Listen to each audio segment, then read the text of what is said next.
Welcome, welcome, welcome everybody to another Sunday of When Black Women Gather. Today we're going to resume we used to do monthly treks abroad so people would have ideas of different places to live and where Black people are thriving. And today we're going to talk about Liberia. We have two special guests. One who is an American woman who lived, I don't know, the most of your life, obviously. I'm calling your name now, Sister Bisi. Let me just say that. Most of your life there, or half of my life.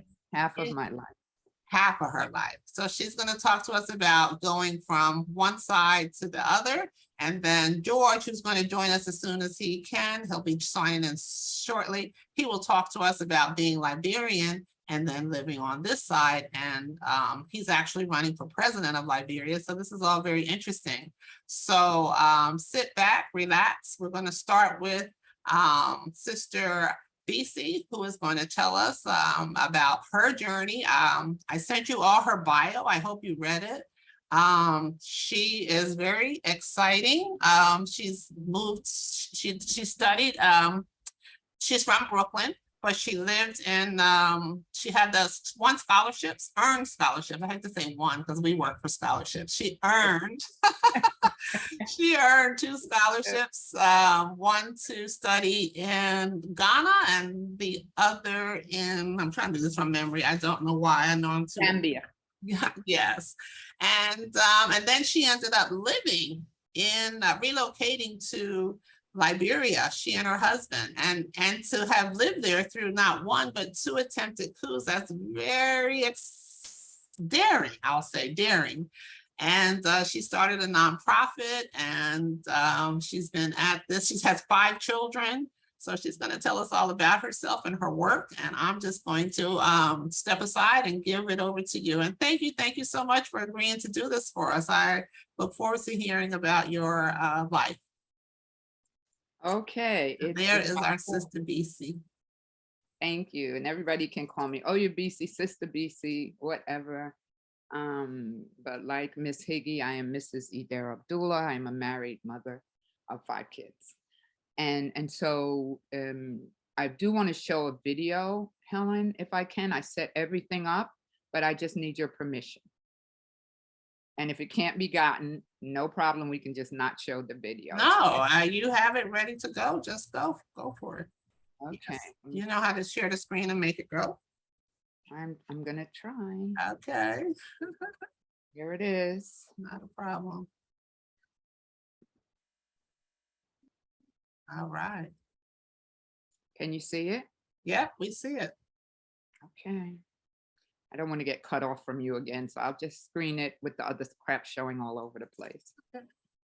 Imani House is a grassroots NGO operating in the West African nation of Liberia, in and around the capital city, Monrovia. The organization is dedicated to helping women and communities through education, healthcare, and vocational training. Imani House has been delivering services in Liberia since before the outbreak of the Liberian Civil War in 1989. The 14-year conflict devastated the country, crippling the economy, destroying infrastructure, and traumatizing the population. But even though Liberia remains one of the poorest countries in the world, where average incomes are less than $1 per day, things are improving. A large UN peacekeeping force has helped maintain stability, and President Ellen Johnson Sirleaf, Africa's first female head of state, has been mobilizing international efforts to develop the country.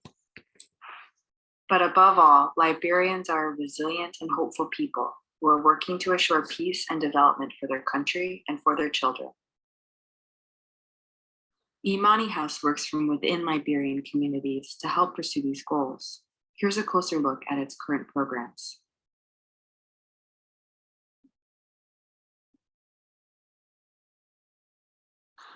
The Imani House Clinic was founded at the beginning of the Liberian Civil War in a tent donated by the UN.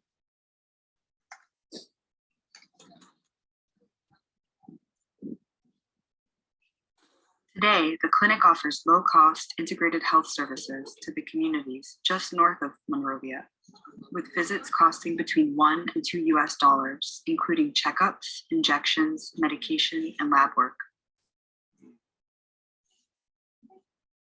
The Imani House Clinic serves around 17,000 patients per year, 95% of whom are women and children.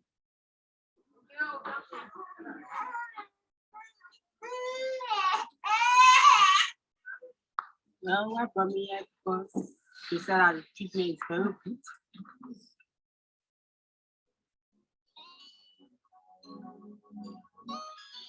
Give me a duty.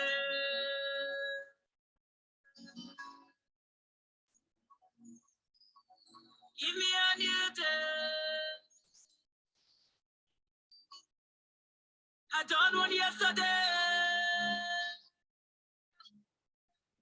What I want is a new day.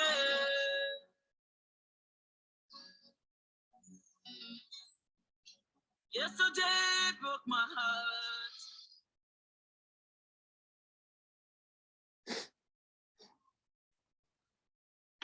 In 2011, the head nurse at the clinic, Mrs. Annie Coleman, launched a teen health education program in which she and some of the clinic staff deliver lessons on HIV/AIDS and teen pregnancy to students in nearby junior high and high schools. During school visits, Imani House staff also train peer mentors who then assist in teaching the lessons to their fellow classmates.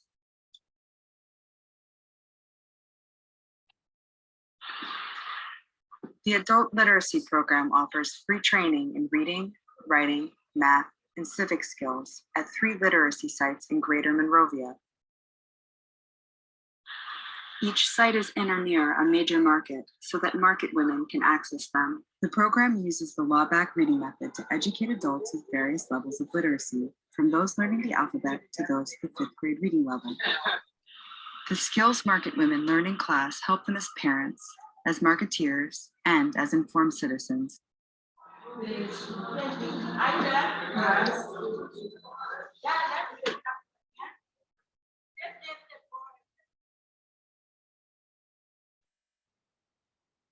In early 2013, Imani House launched tailoring classes after many of its literacy students expressed interest in learning vocational skills that would enable them to earn more for their families. The popularity of this program is evidence that Liberians are eager to learn new skills to improve their livelihoods.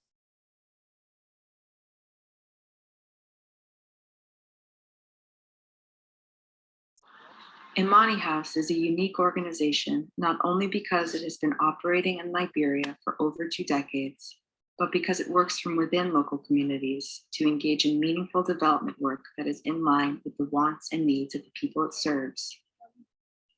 Its staff of around 30 Liberians manage and carry out its operations with the support of its steering committee in Monrovia and its headquarters in New York City, which regularly sends delegates to work with the Liberian staff.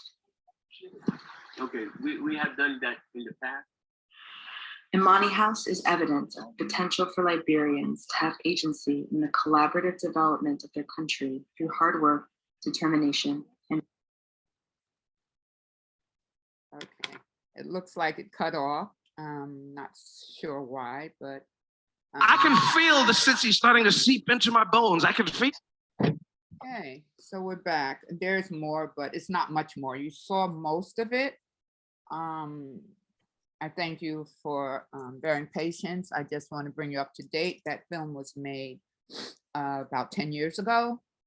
Some of our programs we've had to close because of limited funding. It is not expensive to run a program in Africa or Panama or underdeveloped countries, but it costs money. And so I have found ways, my husband and I, to minimize our costs. But by all means, we're always looking for support. We're always looking for emotional support, especially me, because I also have programs in New York. So I'll give you a little bit of background. Is that okay, Helen? Absolutely. Tell us all about it. And tell us about your writing project too. I think the women will find that very interesting. Okay, I certainly will. So Imani House is named, Imani is my daughter and she died. And it's a rather tragic story in that in the late 70s, early 80s, I won scholarships.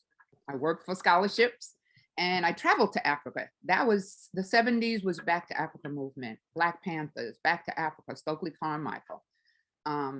And so we all wanted to go back to Africa. I had never really met someone from Africa, and I was just bamboozled many times, thinking that the people I did meet, finally, that they were kings and queens. And I never accepted that they were climbing trees, etc. So I fell in love with Africa. I had nothing else to love. I did not salute the flag of the United States since high school.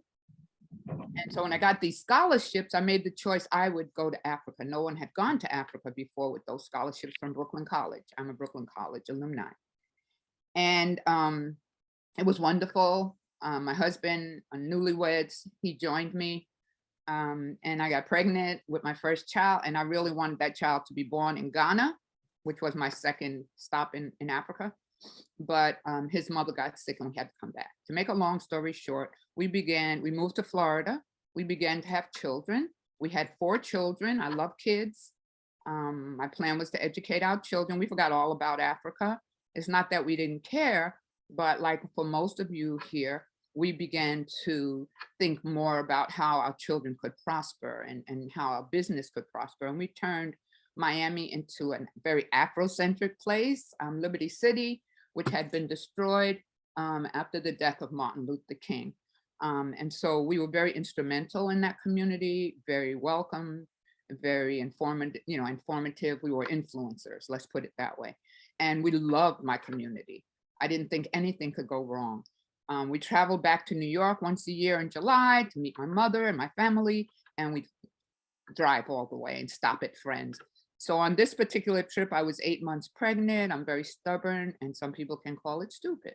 And so we traveled, and on our way back, at our last stop in Charleston, South Carolina, I went into labor. And add to the drama, we do home deliveries, my husband and I, and a midwife. So we had our children at home, and we were hoping we could get back to Miami for the midwife. But anyway, we went to the hospital that our friend sent us to, and the hospital turned us away. They not only turned us away, they wouldn't tell us where the county hospital was.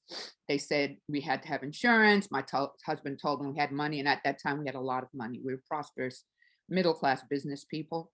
And so we traveled around trying to find the other hospital. When we found it, it was all panic and everything. And when I woke up from the anesthetics, my daughter was gone. She had strangled, her cord was wrapped around her neck. And the kind of hatred that I had never known in my life developed.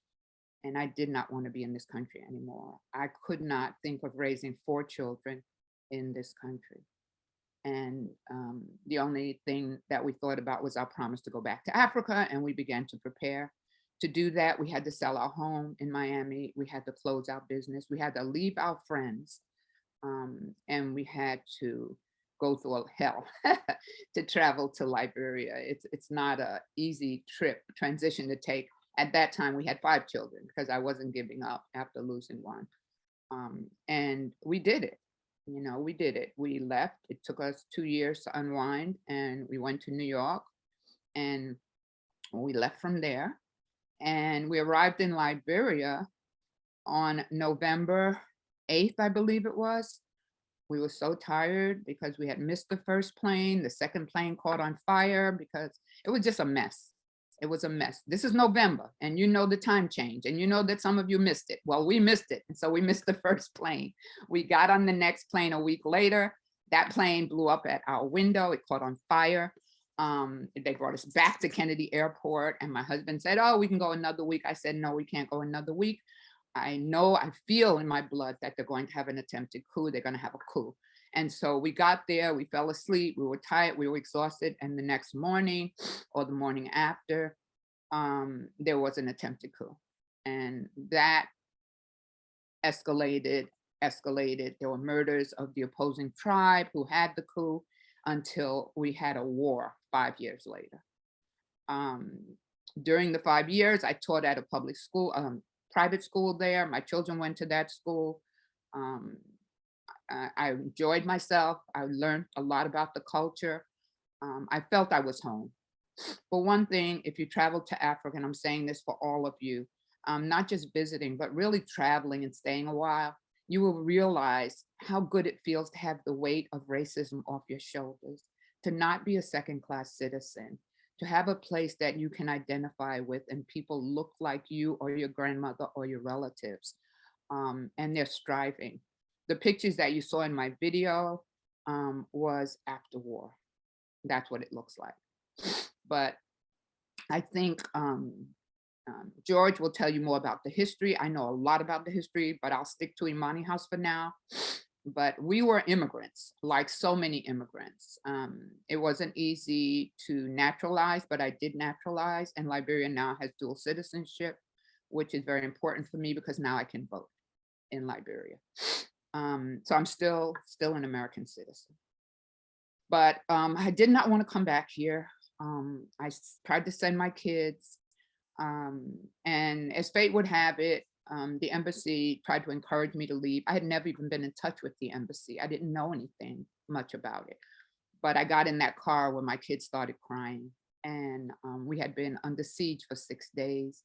Bombs, someone came to my house. This is 7 years into the war, mind you. This was another visit to my house saying they were looking for someone and that we knew who that someone was. And we felt they were coming back that night. It was one of the biggest outbreaks of the war under Charles Taylor that we had ever experienced. And so we got in the embassy car and were evacuated in late 1996. While I was there, the 6 years of war, I volunteered at a clinic. Then when the clinic, I had all these children who were dying of starvation. I went to warlords' bases and got them. I was afraid of anything. And for all of you who think you don't have courage, there's something that happens to Black people. We have gotten through enslavement. And the thought of going back to the United States and giving up on my adopted country never entered my mind. It never entered my mind. I sent my children back to the States for a few months, and then I went and got them. I heard the rap music. I didn't know that music. And I felt like I prefer, and I'm sorry, this is me, my children to die physically instead of mentally. I really did. And I feel that media is really destroying our kids here in this country and across the world now. So here we are evacuated. Here I am thrown back on the shores of Brooklyn. What do I do? So as God would have it, I had been coming back and forth trying to end the war in Liberia, and I opened an office. Remember, I had money. I had money at one point in my life. But I opened that office in 93. I came back to New York in 97. And that office was still standing. Lucky for us, it was a nonprofit that owned it, and they never charged us the rent. So I began to work in that office, find out what could I do for New York while keeping my Liberia program alive. I opened programs for children. I started teaching adults to read and write and speak English. I bring in volunteers. So anybody that's hanging around loose in Brooklyn, I am going to ask you, would you like to volunteer with Imani House? We pay people. We have overall about 50 staff, New York and Liberia, and we help thousands and thousands of people a year. How do we do it? By the grace of God, for those who believe in God, or by the grace of the universe, or by just the same blood, sweat, and tears that our ancestors used to free themselves from enslavement. The same blood, sweat, and tears that Harriet used, that Martin Luther King used, that Malcolm and them gave their lives for. That's what it is. It's the determination that we learn from each other. And if anything you learn from George and I today, I can say, I hope it will be very inspirational. You do not have to do what I do. You can do something. And that's what I say to people. You have money, you have time, you have motivational something, you can volunteer, you can do something with some group. I'm very much into institution buildings. I'm very much into us as a people participating. Participating is extremely important. We have had to close 2 of our programs. The sewing program had to close for lack of funds. The teen program had to close for lack of funds, but the clinic will not close. And many times I am the one who has to support that payment. It cost us about $3,500 a month to run the entire program in Liberia. Can you imagine how many lives? It said 17, we're down to about 14. The challenge that we have faced is the Ebola killed 2 of our staff. They refused to close the clinic. We stayed in the clinic, and I was in New York. My husband was there, and we kept that clinic open during Ebola to help people who were having babies, to help people who were sick, to even set up a triage center for Ebola patients. So in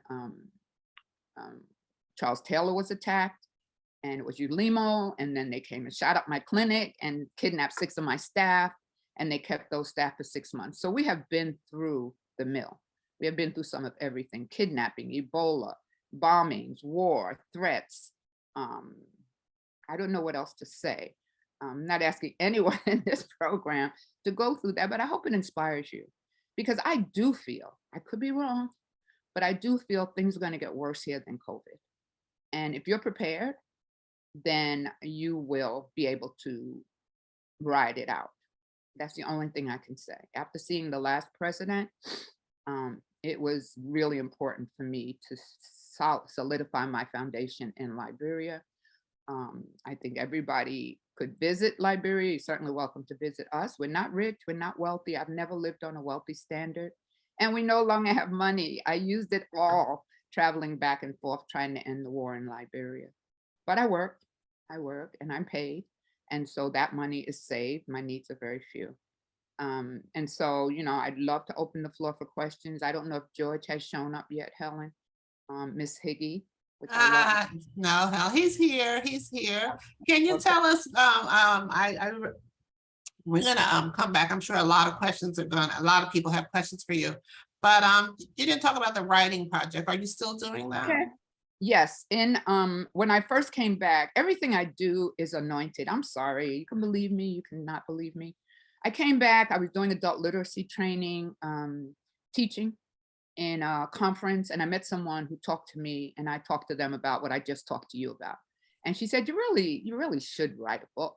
I said, okay, I will, but I don't know how. And she introduced me to a writing program. And I decided, I'm always helping other people. How could I use this writing program to help others?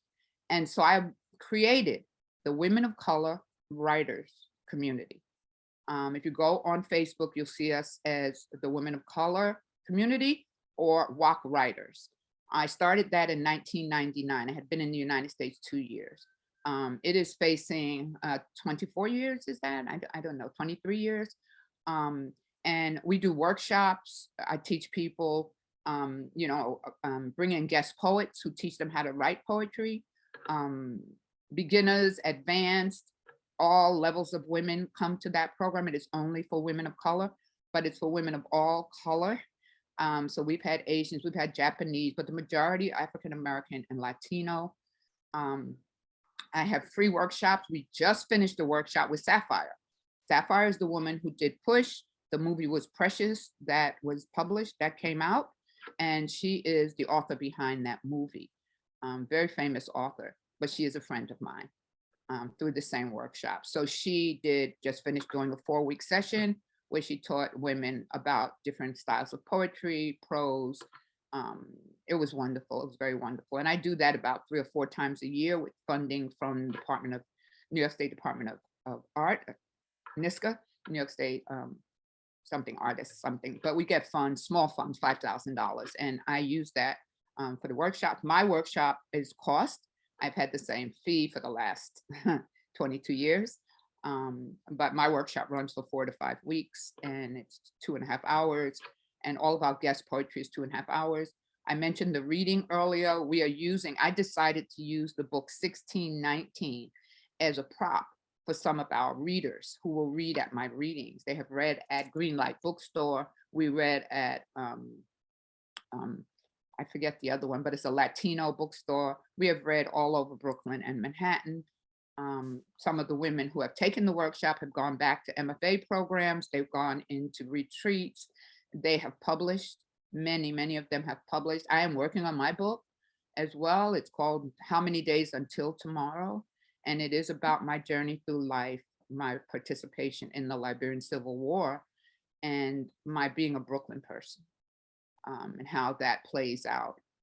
We have an anthology. The women, not only the women who belong to WAC are in the anthology. The anthology is called Boundaries and Borders because there are so many boundaries that tie the feet of women. It's a book of triumphs. And that book hopefully will come out the beginning of next year. We've been working on it for 9 years. For those who have heard my story, you realize I don't give up easily. I have a grandmother who was a gangster. That's what I call her. And the reason I call her that is because it gives me the courage that she had to get out of the South, to come to Brooklyn, to start a number running business and a candy store, and to support so many, especially Black men who came from the South and didn't know how to earn a living for themselves. That is another book for somebody to write. How we survived the North when we got here. Very, very important.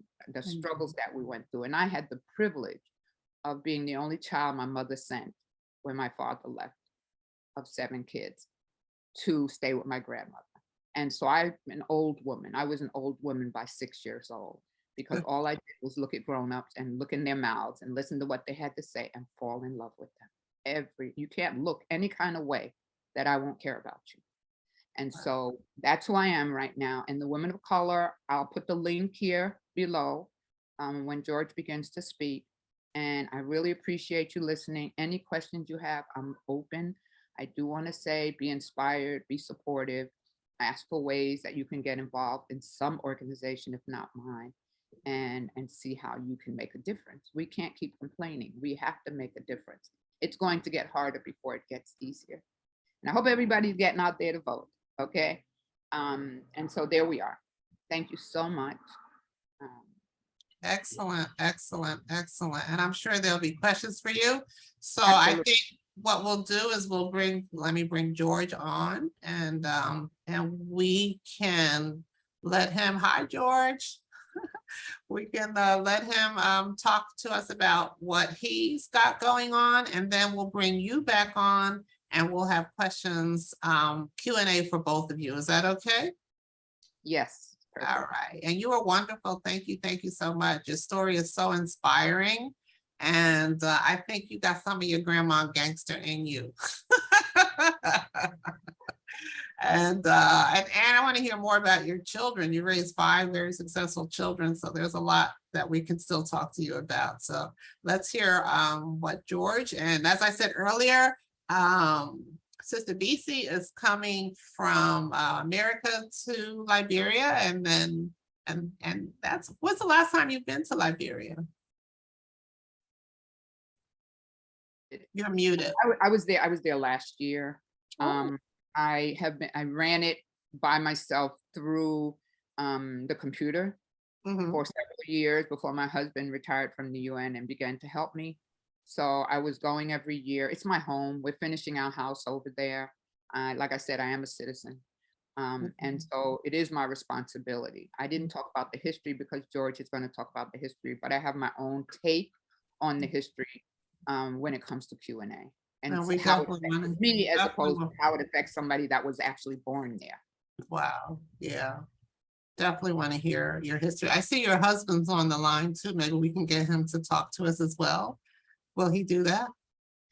I don't know if he's even dressed, but I'll take a step over there and tell him to get dressed. We'd love to hear. Especially he worked for the UN. That's a powerful story as well, I'm sure. All right. So thank you. I'm going to remove you from screen, and then we're going to talk to George and we'll bring you back. All right. Hey, George, how are you? Hi. Thank you. Thank you. Are you on that beach that we're seeing in the background, or is that just backdrop? The background is the computer background. So I'm sorry for the late start for me for being here. There were some technical issues. I couldn't find a link. And even the last one you sent, I still, I don't know what's happening between you and I in terms of email, but I was able to come in through if the one that Sandra forwarded to me. Oh, you're kidding. You didn't get the last one I sent to you either? No. Oh. Thank you for the effort. Thank you for the opportunity to be here. Let me, I want to also thank all of the people in the audience and for this opportunity provided for me to share with you. I'm not a stranger here. No. What you are doing is a wonderful undertaking. It's empowering, it's inspirational, and Helen is really one of the most powerful and inspirational women I've met. So I'm glad to be here. So let me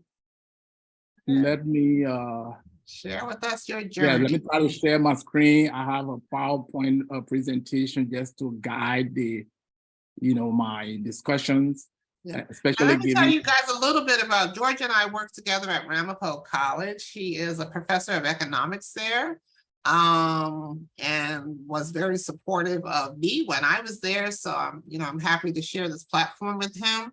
He's going to talk to us about dual citizenship, what brought him to the United States, and his quest to be president of Liberia. That's very powerful. So looking forward to hearing from him in that respect. And once he's finished, then we'll bring Sister Bisi back online and we can entertain questions to both of them. So George, I'm going to sign off and it's all up to you now. Okay. Yeah, let me bring my PowerPoint presentation up.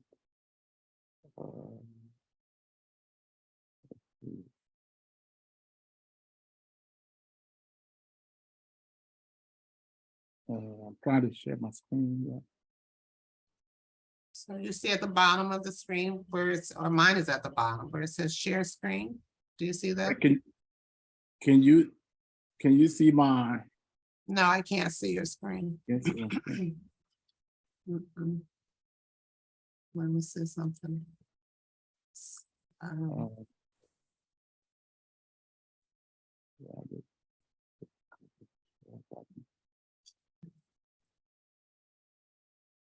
Let me see something, George. Somebody sent me your PowerPoint. Let me see if I can find it. You don't see anything on your screen that says share screen? Yeah, I saw it. I click on it. And nothing happened? I clicked on it. Yeah. And nothing happened? No, it didn't. It didn't. Okay. It didn't show. Here. Where's Sandra? Sandra's not near you, I take it, huh? No. Okay, let me see if I can share it from mine. Let's see if I can do this. Hi, Helen. Yes. This is Sandra. How are you? Good to see you. Hi. Can you I help did- him? Are you accessible to him? Let me see if I can do anything here. But I did send you the PowerPoints. I don't know Yeah. if you are in receipt of it. I did. I'm trying to see if I can pull it. I didn't download it because I was hoping I wouldn't have to, but let me hold on.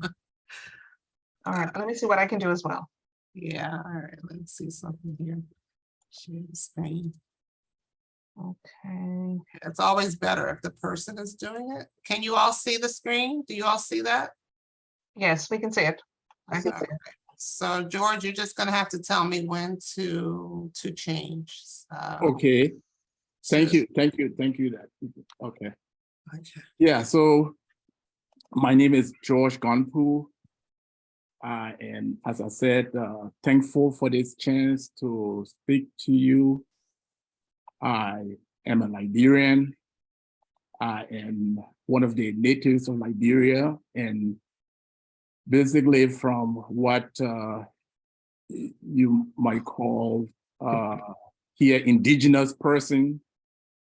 But interestingly, I was raised by an African American or an American returnee. So that is a little bit about me. Currently, I am a professor in economics.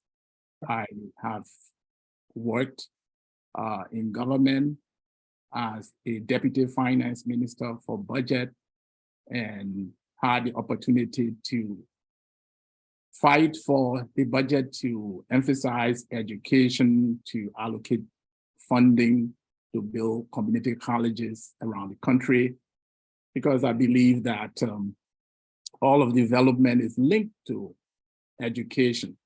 Health is education, infrastructure is education, even human rights is education, because it's through the educational institutions we get these professionals.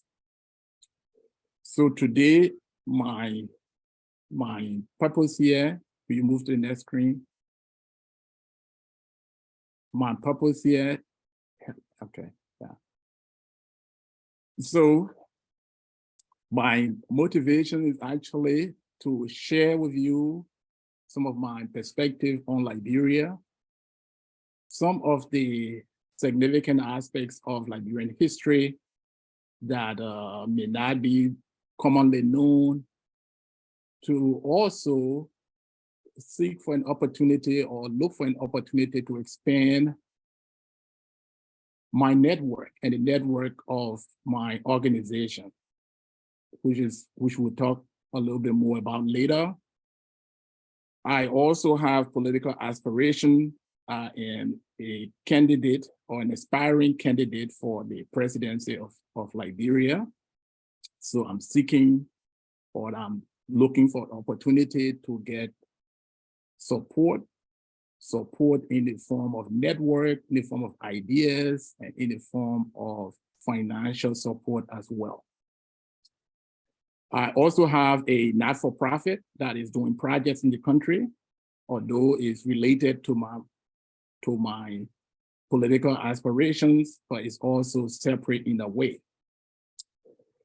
And I would like to discuss about some economic opportunities in our country and some other aspects, cultural and other aspects of the country's development that I think that African Americans can link to, can be a part of, and to present Liberia as an alternative home.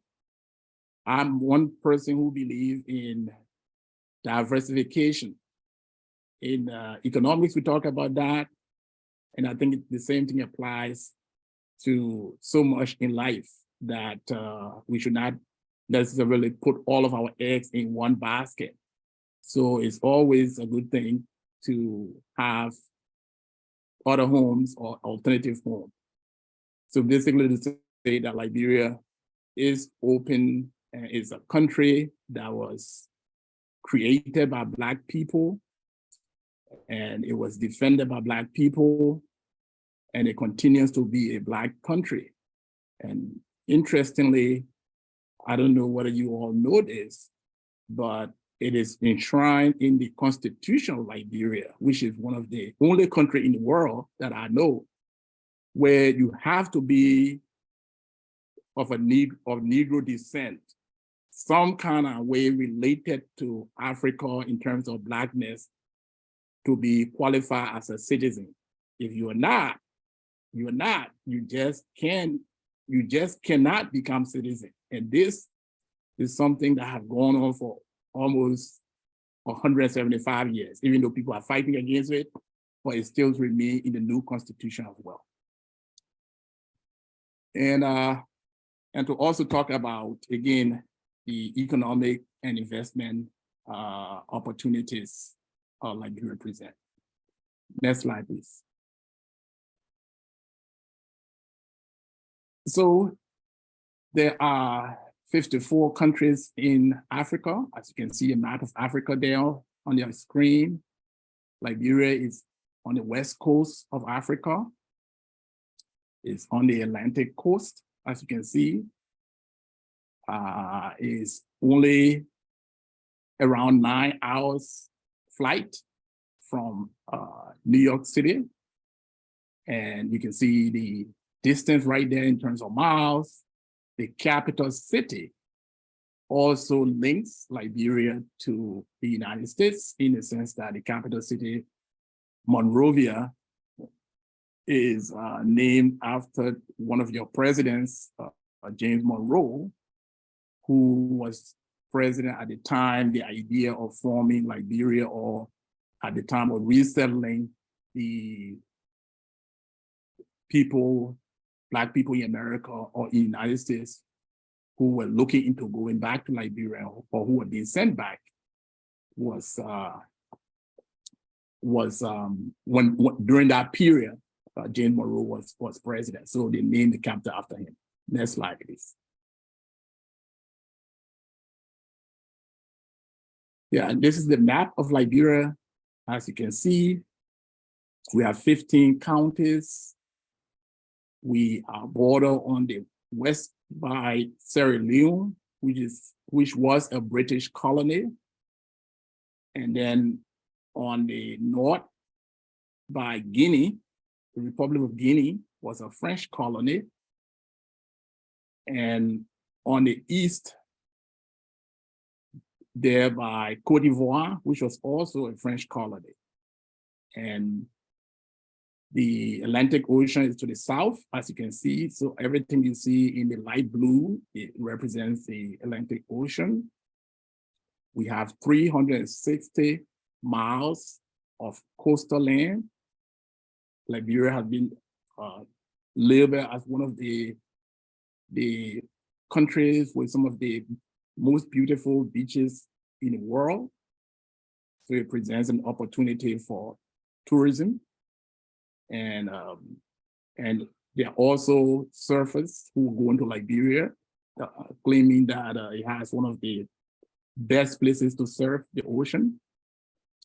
The future of the land structure rises from swampy area near the coast, lowland, to about 1,000 feet above sea level. And it's, sorry for the misspelling of the feet there, but it's a typo. And then the plateau area, which is further north in where you see the counties near Guinea and Ivory Coast, there rises up to about 2,000 feet above sea level.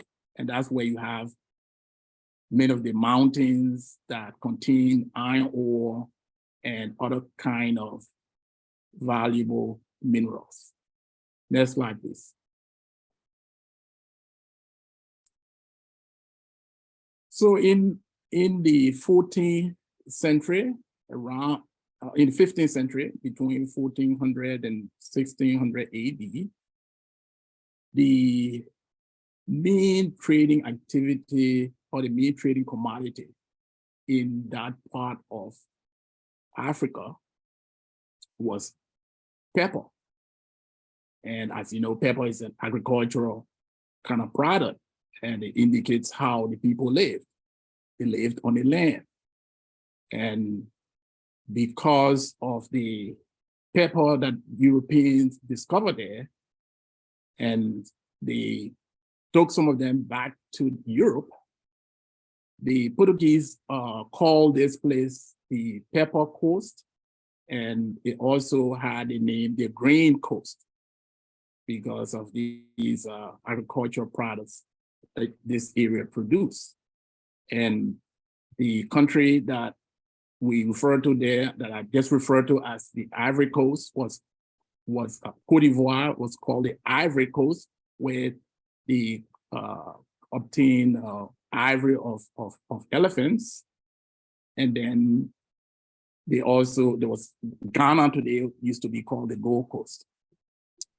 So then came that trade translated into slavery in terms of taking people away, which I'm not going to go so much into, but the period around 1600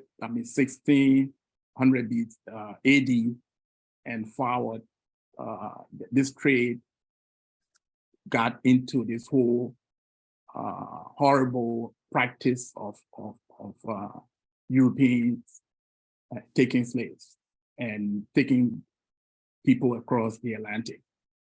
But then in the 1800 to 1850, there were some developments in the United States where a number of people were getting their freedom. Some slave holders were freeing their slaves. Some people who were in slavery were buying their slavery, and some people ran away. So there were people in the United States who thought that the slavery was threatening, especially with respect to the number of free Blacks that were growing in the United States. And then there were other people who thought about the motherland and the idea of returning to Africa. And so these people formed collaborations or some discussions, and they got some government support, even though the government did not officially approve. But they formed a group called the ACS, or the American Colonization Society. And this society had funding, and it sent various missions, and they went to this place called the Green Coast, and they were able to acquire, first they acquired a piece of land called Providence Island today, a small piece of land, and they started the settlement of people. And some other states in the United States, including the state of Maryland, there were people out of there who went and started another colony. Today in Liberia, it's called the County of Maryland. Then there were some other people from Mississippi who went and formed their colony, and that was called, today it still has the name Greenville. And over time, these colonies, well, a number of them came together and decided to create or combine themselves into forming a country. Next slide, please. And so as you can see, they decided to form a country, and they negotiated with the governor and other people who had been governing them, because after they formed those colonies, the leadership was being appointed from the United States, and most of those leaders were white people. So there were some concerns that, look, we came to Africa to be free. I mean, that's what we were promised, and now we're getting white governors. And so that, plus the wave of Europeans who wanted to colonize Liberia, as they were doing in other nations, made them to feel that they should declare their independence. And so on July 26, as you can see, 1847, Liberia became an independent country. And from the appearance of the flag, you can see how that connection to the United States remained. I don't need to explain, as you can see the flag.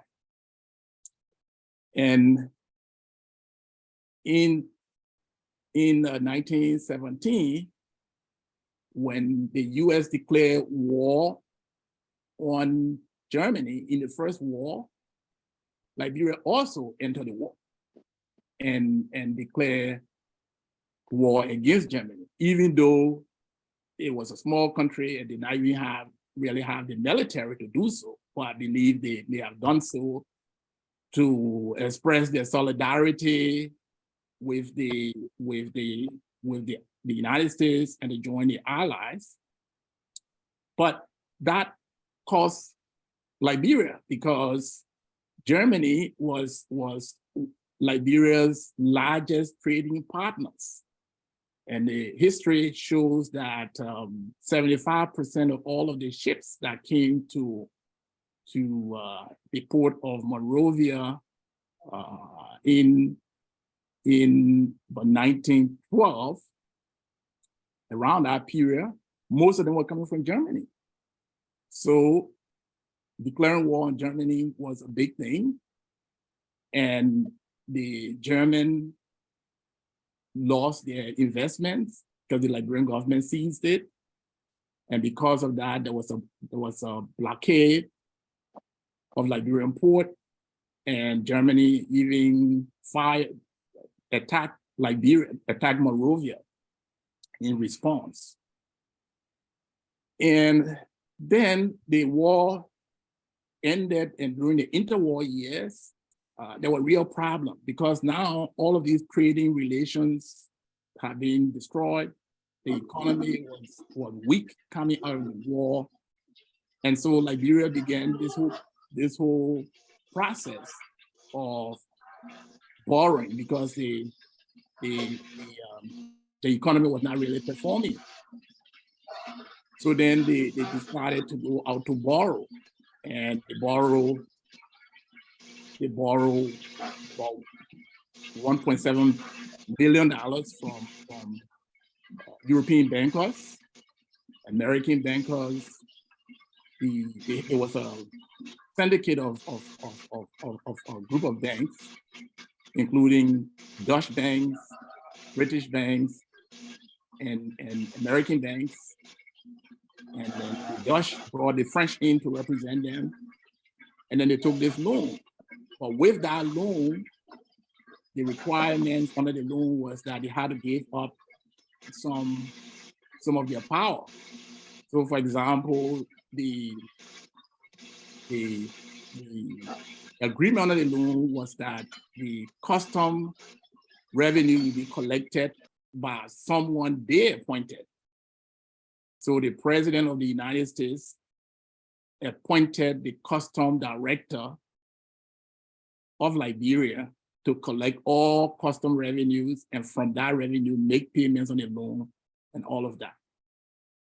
And the British also said that, look, because you owe us, you have to create a special force within your military that will be headed by a British general. And you have to pay them. And you also have to appoint we also have to send additional British receivers to make sure that our interests are protected.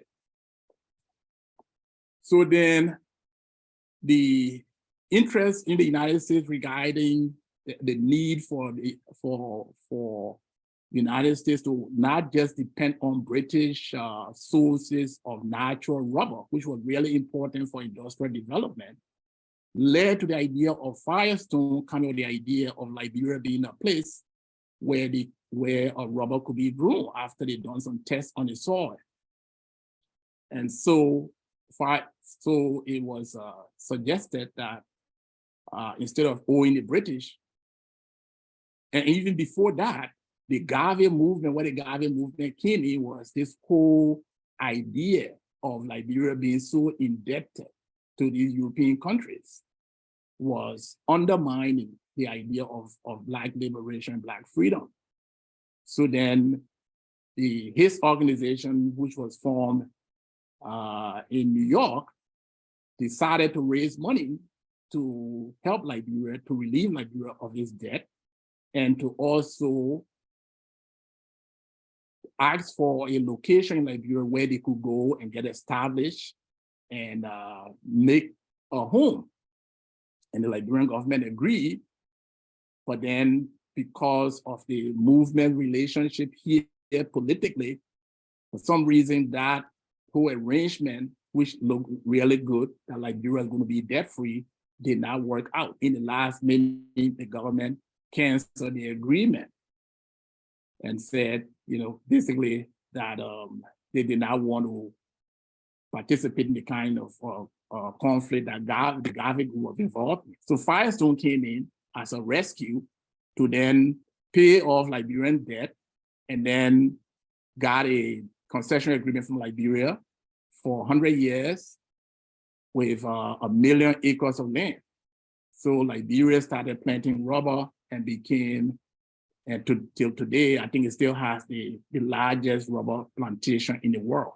So Firestone tires that you purchase here, a lot of it came from rubber produced in Liberia, especially the ones made with natural rubber.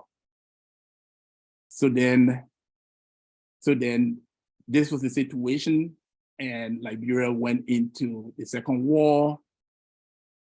And then, but while this is happening, there were also some undercurrent of tension within Liberia itself, because from its establishment, to these different periods, the native Liberians and the African Americans who are returned to Liberia did not really have a good relationship because, again, of some of the racial tensions that have made its way into the Liberian society.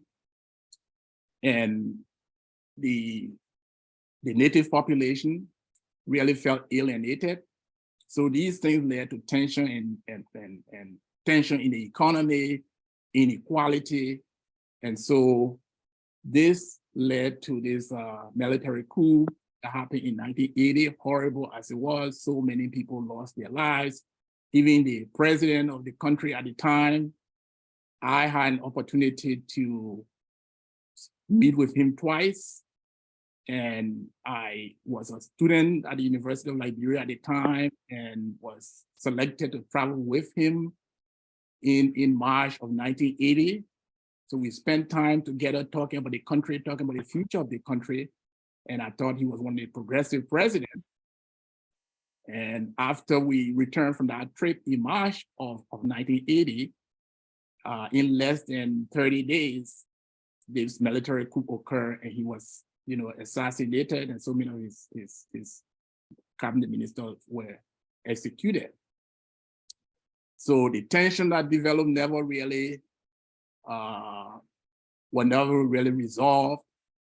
The military group that took over, they too became more tribalistic, more corrupt, and the whole problem escalated into the Civil War, which started in 1989. And as you can see, they did see over 15 years of Civil War. So fast forward, Helen, please move to the next slide, please.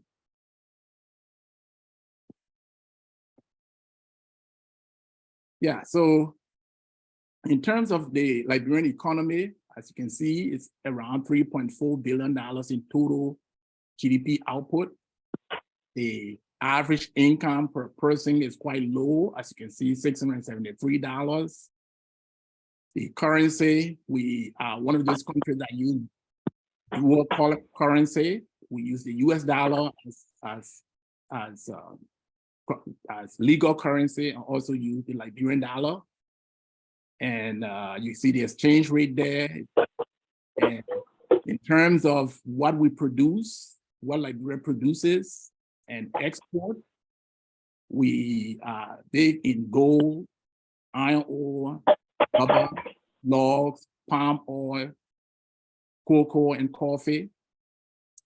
And interestingly, most of these exports are done under corporations owned not by Liberians, but by foreign corporations. So as a result, most of the wealth that comes from these things do not really benefit the average Liberian. And even though we're in Africa, with all of the land we have, we're still importing food products, as you can see, and we import almost all of our manufactured products. The inflation rate, 7.2%. Our debt level has increased. When I went back and served as Deputy Finance Minister for Budget, one of our focus was to reduce the level of debt. We're able to get about $4 billion of the debt wave.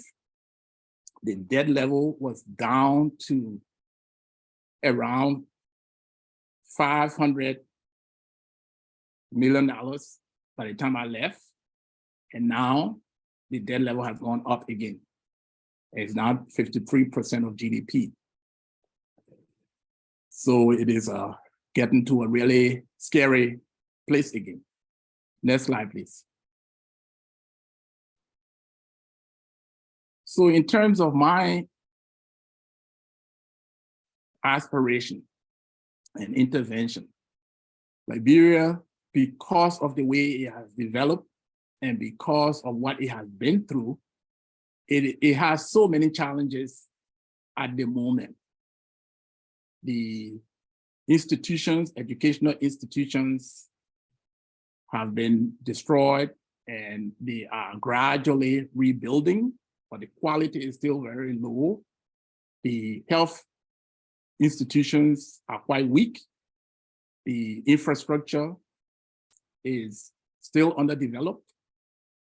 And there is the problem of corruption. But most of all, I've realized that the key issue, one of the key issues is the problem of leadership. Those in charge, those who make these decisions, those who make those policies. I think that the tension that exists in Liberia has undermined its development, even though it is potentially a highly rich country in light of the natural resources we have. So my involvement has started with building a non-governmental institution, working with young people because they are the future. It is one of the youngest countries in the world. Our average age is around 18 years.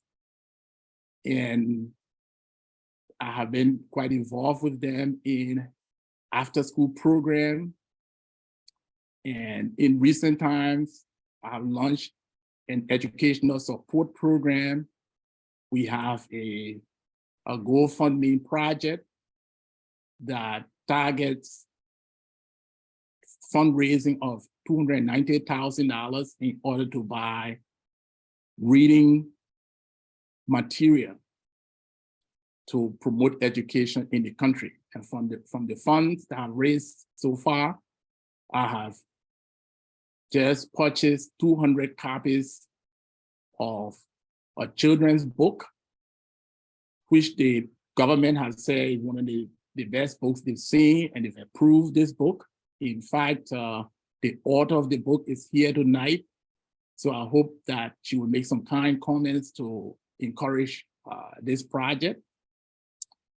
And so I've been involved with education because, again, as I said, education will help to build peace. Education will help to produce our engineers so that we can build our own roads. Education will help to get us prepared so that we can use some of our plants to begin to make pharmaceutical products. Education, I believe, will help us to fight aggressively towards economic liberation. Because I think that not only in Liberia, but for most of Africa, we have political independence, but we are yet to achieve economic independence or economic liberation. So education is a cornerstone of my involvement. And I've also realized that, again, leadership is important because when you educate people, where do they go? So that has brought me into the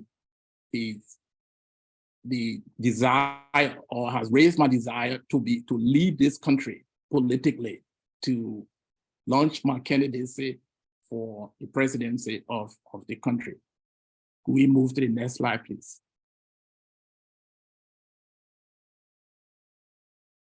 Yeah, so that's the importance of leadership, the need to elect better leaders who understand the history and who can work towards unifying the country has encouraged me, working with some other people, to create the African Democratic Movement of Liberia.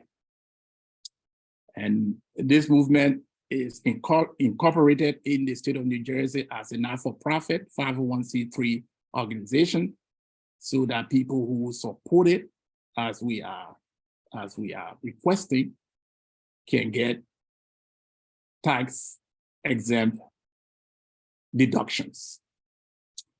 And in Liberia, we've also submitted paperwork to become a political, we have incorporated there, and we have also submitted paperwork to become a political entity. And as you can see in that, if you can read that flyer, we are emphasizing programs and actions and policy to fight corruption. We have this ocean shore, as you saw there. It is so many miles of Atlantic shore. It also indicates not only opportunities for tourism, but we have a blue economy, which is not really being used effectively in terms of the fishing industry. Globally, fishing is a multi-billion-dollar industry. I believe Liberia can benefit if there is investment in it. We also want to reform the financial system so that the cost of borrowing is lower, and so that funding is available to promote entrepreneurship and job creation across the country. Again, we are interested in promoting tourism. We are interested also, as you can see on the platform there, or on the flyer, infrastructure development is also key. We want to use advanced technology to promote education and to reduce crime and to improve communication across the country. Next slide, please. And so in terms of investment opportunities across Liberia, here is just a list of some of the sectors that we are looking at. As we plan for leadership in the future, we are promoting these sectors. Agribusiness really presents an opportunity. Those 54 countries that you look at, some of them are landlocked, some of them suffer droughts every year, and some of them don't have good opportunity to grow their own food. And when you are in the Middle East, you also find some countries that do not have water at all. So we believe that Liberia can not only be an agro-business country, everything from planting to harvesting, to storage, to distribution. Liberia can be self-sufficient and become a net food exporter around the world. And that can create significant amount of wealth. And this is not a pie in the sky at all, because as we speak, Botswana, which is an African country, is one of the key exporter of beef to the United Kingdom. And they are breaking in, or they are making hundreds of millions of dollars from it, from that trade. And this is possible in Liberia as well. The furniture making. Liberia is rich in logs. At this time, the logs are being taken out without in their primary form. And who owns those companies? It's all foreign corporations. Many of them do not have Liberian shareholders at all. So they're basically selling these logs and taking them out. So we're saying that with the level of unemployment that we have, we can develop this industry and start making furniture, manufacturing furniture, instead of our logs being shipped overseas, and then they make those furniture and then bring them back to us, and we buy those furniture as well at high prices that we cannot really afford. I talked about the fishing sector before, and footwear is another area. Since we are producing and exporting rubber, much of the material we use in terms of in the form of footwear is made of rubber, sneakers for sports, especially the young population across Africa. Footwear can be a major industry if we invest wisely in them. ICT, in terms of internet connectivity and telecommunications, is another area. As we speak, there are only two telecommunications companies in the country. And we believe that we can open up this market, make it more competitive. And by opening it up, making it more competitive and bringing down prices, the activity can be a lot more, and we can raise more revenue to support some of the other programs that we have, or that we are looking into. The mineral sector, diamond, gold, and iron ore, we're big in exporting that. As we speak, about 7 of the 15 Liberian counties have huge deposits of gold, which are being mined. Iron ore is being mined by China, by Chinese company, and another by Indian company. And in a number of these places, especially when it comes to gold, there are places where with the rain, sometimes you just find gold dust going all over in the water. So I know that not too many people can afford to be investors in some of these areas, but you can help with promoting network. You can help with ideas. You can help with introductions. You could help with connecting us to people who can. And I know that when people come together and the desire is there, they can make so many things happen. Next slide, please. Yeah, so basically, this is my appeal, that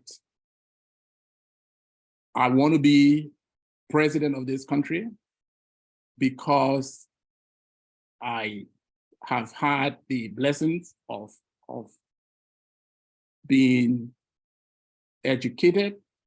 I've had the opportunity to live through some portion of the history of the country.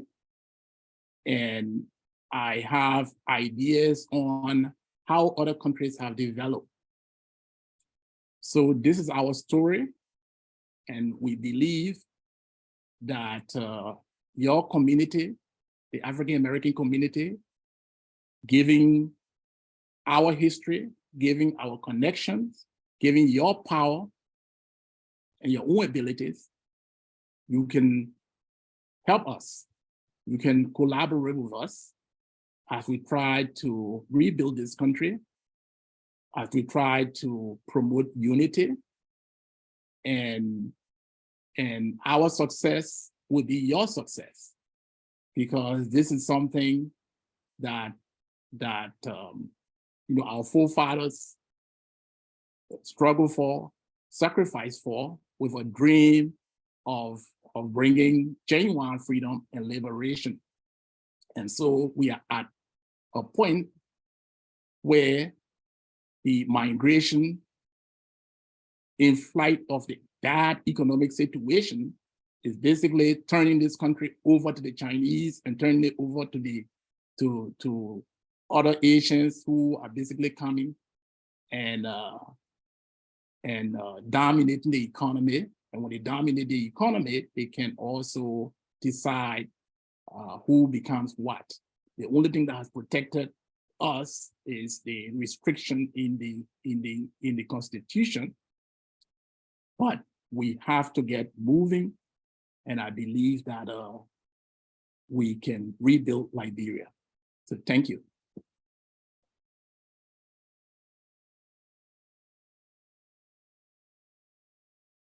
yeah, so thank you.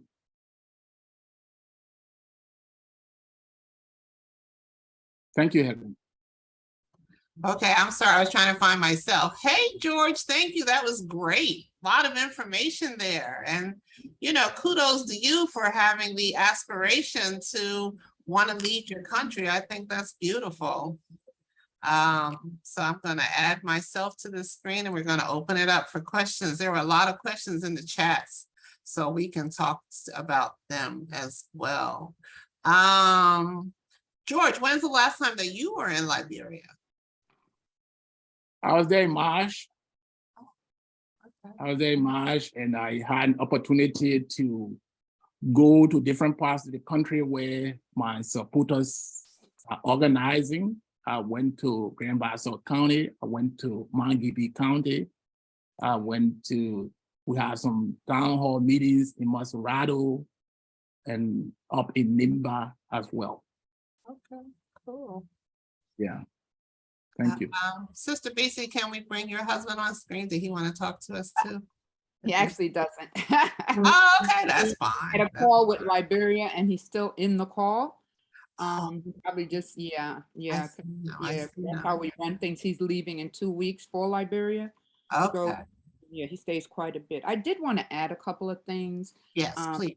to add some pudding cream on the top for what George has said. You know, one might ask, why should I be interested in Liberia? And one of the things I mentioned to George is that Liberians are, some of the Liberians, especially the settlers who went there, are distant cousins. Any mistakes that they made, we take some responsibility for. They're related to us, as well as are any African on the West Coast and throughout Africa. I did want to say that someone brought up earlier about Lincoln, and so I did the research on it. And yes, Lincoln appropriated $600,000 in 1862, and he was going to relocate us to Panama. But he met with a group of Black leaders and they said, oh, no.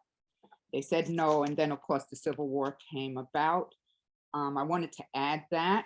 I also wanted to add a little bit about the American Colonialization Society and how we got to Liberia, and how they made it appear it was philanthropic. It really wasn't. It was the same Lincoln thing, and that was in the early 1900s. By 1922, the first boat arrived in Liberia. I will do a screen share of 2 books that people may be interested in. One is called Slaves No More, and one is called Dear Master. They're letters that our cousins wrote back to their masters because the masters were supporting them. They were sending on ships, when newcomers came, they were sending on ships supplies, money, etc. It talks about frontier wars with the local people. The letters give a lot of the history. So I found them on Amazon, and I will share those as a screen share. Do I need your permission to screen share? Not at all. Okay. Not at all. You're a co-host. You can silence people, call on people. You and George are both. Yeah. That's so cool. So there are the 2 books. I just took a photocopy of them. Okay. And one of them, it's 1833 to 1869. And the other one has a similar timeline with some of the similar letters. Unfortunately, the letters that the masters, quote unquote, sent back on ships were not kept. They were not kept. They are gone. But the letters, these other letters that were sent to the so-called master were saved by their descendants. And it's a very interesting read because when I read it, I can feel what it would have been like to go there in the 1820s and establish the country. The other thing about Liberia is in 1846 that the British were the first to recognize Liberia as a sovereign state. The United States would not, because of racism, accept Liberia as a sovereign country. The British also offered to colonize Liberia and support it as they had done in Sierra Leone. And Liberians who are African-American said no. For those who don't know, Sierra Leone also has African-Americans and Caribbeans there.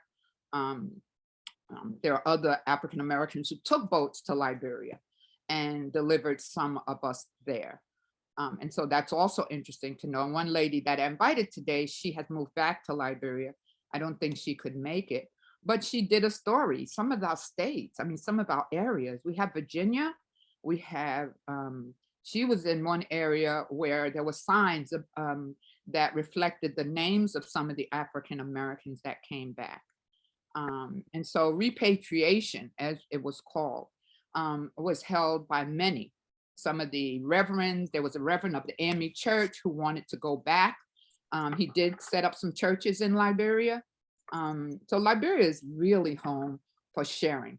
It's really home for sharing, integrating, and getting to know what's needed, how we can be supportive of it. What can we do? Do we want to just go and lay on the beach? Fine. We have beautiful beaches, a little dangerous, but they're beautiful. You know, and like he said, Black citizenship, white people cannot be citizens of Liberia. It's the only country that has that rule. I also want to say that the mosquito, nobody should ever swat a mosquito again. Mosquitoes kept more European colonialization out of Sierra Leone. I hear there's a statue to the mosquito, but I've never seen it. But they will tell you in a minute, it was mosquitoes that kept the colonizers from overrunning that country as they did in South Africa. And so those same mosquitoes in Liberia, they are the bane of my life. But malaria is spread by mosquitoes, as you may also know. And we know that, I don't know, George, did you mention Marcus Garvey? Yes. Okay, so when I got to Liberia, I looked up some of his followers. They refused to leave during the war, just as I did. They had no other home to go back to, they felt. And many stayed there. One of my better friends who was a Garveyite, he died there during the war. And so we wonder what is so terrible in this country that people would risk their lives to be, besides enslavement, to be in Liberia. But you can't just be there. You have to participate. And that's one thing that George and I talked about, is we're looking at participatory engagement. If you go there, you could easily take a bag of things to give out to children who are homeless. They're not on the street, they're in homes. We don't have children living on the street in Liberia. But some of the people are so poor, as he said, with that $600 or $700 a year, that they can't afford to educate their children, and they're hoping that someone else will educate their children. I also want you to keep in mind that the pandemic in the United States, was it 1918 or 1819? I get things confused. That was the flu that came here and killed so many people. And so, you know, for that reason, some people may have left. Yeah, those were the points I wanted to make about the American Colonialization Society, Sierra Leone. You know, some figures, you may know their name, W.E.B. Du Bois. He died in Ghana. He went back to Ghana and he died there, and he is buried there. You know, what we're trying to do tonight, and I really enjoyed everything George had to say, is plant a seed. We're trying to plant the seed of caring. We're trying to plant the seed that, let me think about Liberia. Somehow I have a little bit of an obligation. I also have a right to be there. And that was what I always said. I've been told in Liberia, nobody wants you here. And I would turn to the person and say, nobody wants me in the United States either, so I guess I'll just stay right here. You know, I'm a tough cookie. It's not easy to get rid of me. And so that was my answer. And coming back here was devastating, but I had work to do here. We have after school programs for children. We also have adult literacy for immigrants and help to immigrants. There is nothing that can stop me from pulling volunteers together and finding ways to do things. And so if you look up at Imani House, you will see we have many programs. And I'm not a lunatic. I am just a person who believes that I can do things. And so I believe all of you can do something. So I thank you for listening. Thank you. Yeah, so I'm looking at some of the questions, and if you have questions, please just raise your hand and I'll call, you know, your electronic hand, and I'll call on you. But some of the questions in the chat, first of all, can you all talk about what are the relations now? Because I think, I don't know which one of you mentioned the relations between African Americans and Liberians. Was that you, George?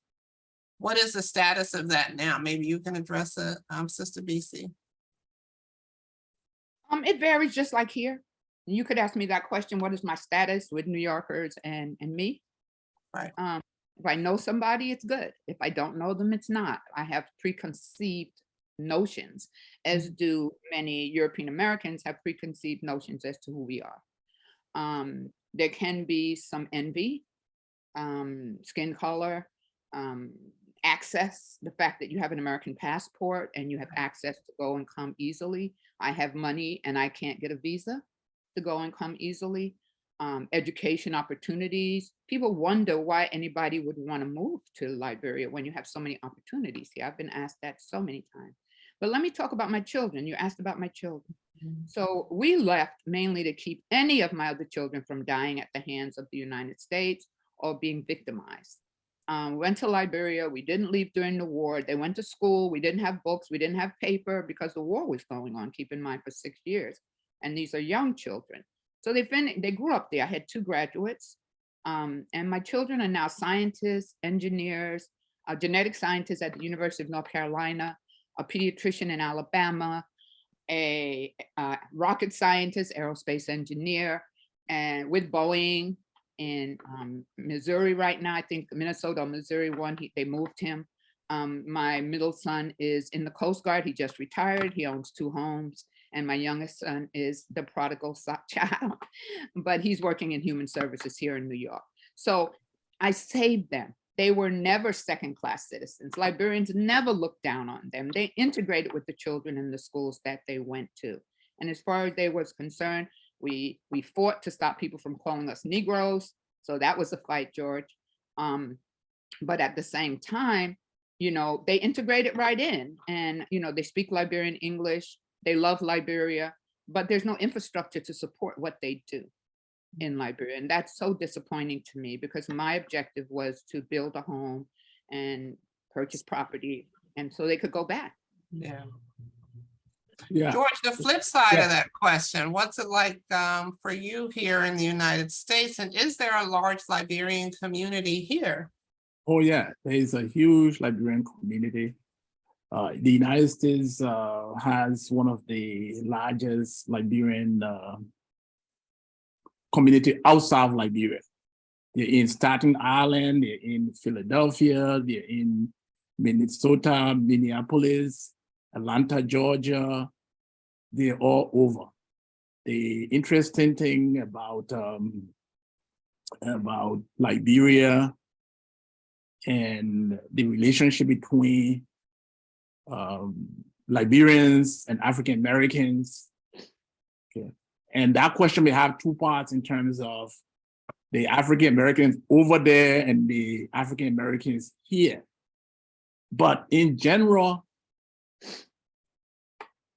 I mean, if you arrive in Liberia, nobody will be able to tell that you are even an American, right? Yeah, because there are people there just like you. Somebody would tell you they've seen you before. You know, they've seen you before. Which county are you from? Which tribe are you? That kind of stuff. Only if you tell them that, no, I am, you know, an American, then, you know, all from your accent. But there are people in Liberia, a lot of Liberians who were born there, and they have practiced American accent very well. They speak much better American English than I do. In fact, there's a guy recently who got arrested because he was going around and speaking American accent and telling people that he came to visit, he lost his passport. You can help me now. And then my parents are home, if I can call them. Somehow you have a friend overseas. And then he just made money that way. Just, you know, from the accent, you know, he's practicing, you know, American accent. And just because people want to connect with America. So he sells himself as an American, and he's getting a lot of handout. Oh yeah, okay, that's $50, that's $100. Yeah, give me your phone number. You know, I want to connect with you. Yeah, okay, thank you. I will call my grandmother. You know, I lost my passport. I need to get back home. Can you help me? That's and horrible. like giving him food and everything. And he kept doing this. Yeah. And people realized that, look, he was just ripping people off because he was getting rich, you know. And then he got arrested, and he said, you know, I just practiced this stuff. I was born right here. I've never been out of here. So it just tells you how positive they are towards Black Americans and towards United States, because, despite everything we've gone through, even during the war, people expected that because of America's influence, America could have ended the war. All of the warlords, the United States was talking to each of them. So why didn't you take a leading role to just stop this thing, prevent this carnage? They never did. And so many people were escaping, they went to the US embassies, some of them were killed right there. So with all of that, they still believe that, United States is the country to rescue them. So we really don't know the history of the United States. We don't understand the whole social dynamics in the United States. All we know about America is just the positive side. Everything's equal. Everybody has an equal opportunity. You can become anything you want to be. Barack came from nowhere, he became president, that kind of stuff. That is it. That is it for their understanding. It's only recently that people are beginning to wake up, to realize that, look at American, try to learn a little bit about American history. It's a struggle. It's not just what they tell you that everything's equal and you can just be whatever you want to be and nobody's going to say. I think George Floyd, in fact, there was a protest in Liberia regarding the George Floyd issue. So these things have begun to wake people up, but still they say that we are all habits of what? Habits, no, human beings are habits. Creatures of Creatures of habit. Yeah, creatures of habit, right? So that's how we've been. That's how we've been. For me, it took a long time for me to even begin to understand how racism works. And still, I still don't know, how that works. Because where I grew up, we had a white American guy next door. I mean, we're not in a rich community. We were working for the Peace Corps program. My fourth grade teacher was also an African-American woman. So I got that kind of exposure early, and they were all very positive role model. I could not see, any issues there. But I think the Americans who go there, maybe they are educated and maybe they are trained before they get there. Don't talk about the negative side, just talk about all positive. You're here as an ambassador, so. The streets are paved in gold. There's no homeless people. There's money falling out the sky. Nobody thinks about that. And that hit me really hard when I came here to study in Chicago. I mean, it just had me really, really afraid. The whole idea of a human being that doesn't have, it's just confusing. How can somebody be homeless? But, I got exposed to it when I came here, and that still frightens me as well. But Talk to me, there's a lot of women. If someone moves there, if somebody said, you know what, I want to, first of all, what's the cost of living there? If someone moved there, what are ways that foreigners can support themselves? Like, is teaching viable, or starting your own business? What makes more sense?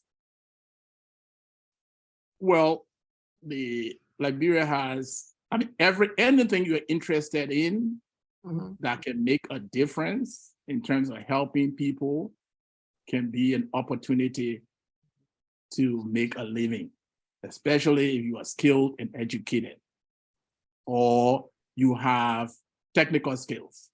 Like if you're a plumber, you want to teach people how to become plumbers, or you want to organize freelance plumbers to just go out and help people with their plumbing. You'll make money. If you're a mechanic, you can make money. If you can prepare ice cream, you can make money.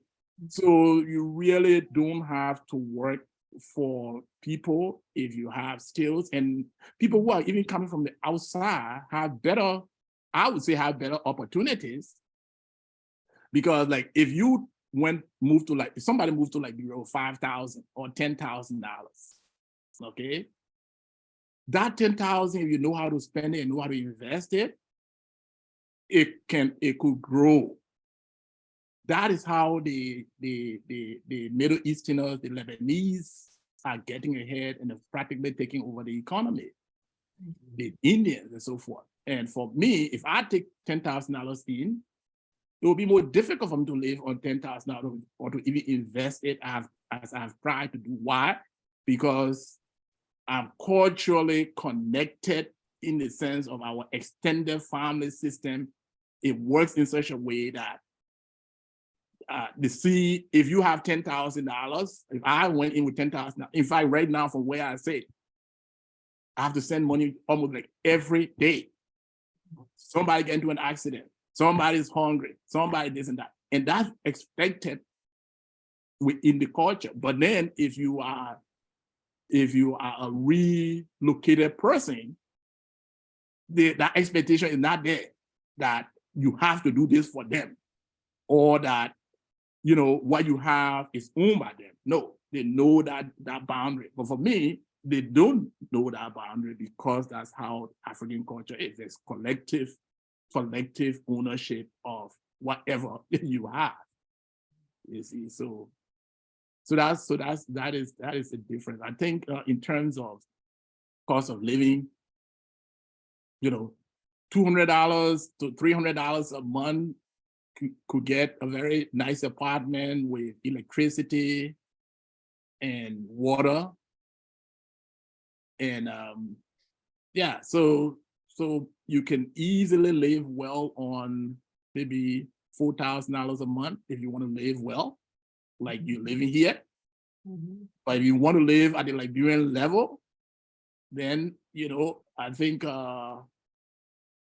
you know, just $1,000 a month, you can still live very well, even above the average person level, because you see the average income there is what, $673, right? So if you have a source of income that gives you $1,000 a month, and you don't take on too many responsibilities, because if you're getting $1,000 a month, people would think you're rich. And I'm sure, Bisi can talk about it. $1,000 a month would think you're rich, and people would bring their children to you. People would say, could you adopt my child? You know, because, I mean, but you would say, no, $1,000 is nothing, right? For, you know, your standard of living, you say $1,000 is nothing. But if you have a car, oh, that's a big deal, you know? So yeah, it's not expensive. And yeah, housing is not really expensive. I think the imported stuff, that's why it's expensive. See, the healthcare system is not yet developed. So everything we have has to be imported. So you buy these things at global prices, then ship them there, then go through customs and whatever, then they end up charging you more. See, but most Liberians here, most of the average Liberians here plan to retire over there. They're here and they're investing in their houses, they're building their houses. That's why they maintain their relationship with their families, because almost anybody, most of them would not want to make it over here, you know, if they're not sick, to be a place for retirement. If people basically come here to work. Did you want to add to that, sister? Well, I wanted to say when we first got there, things were considerably cheaper. There was no war.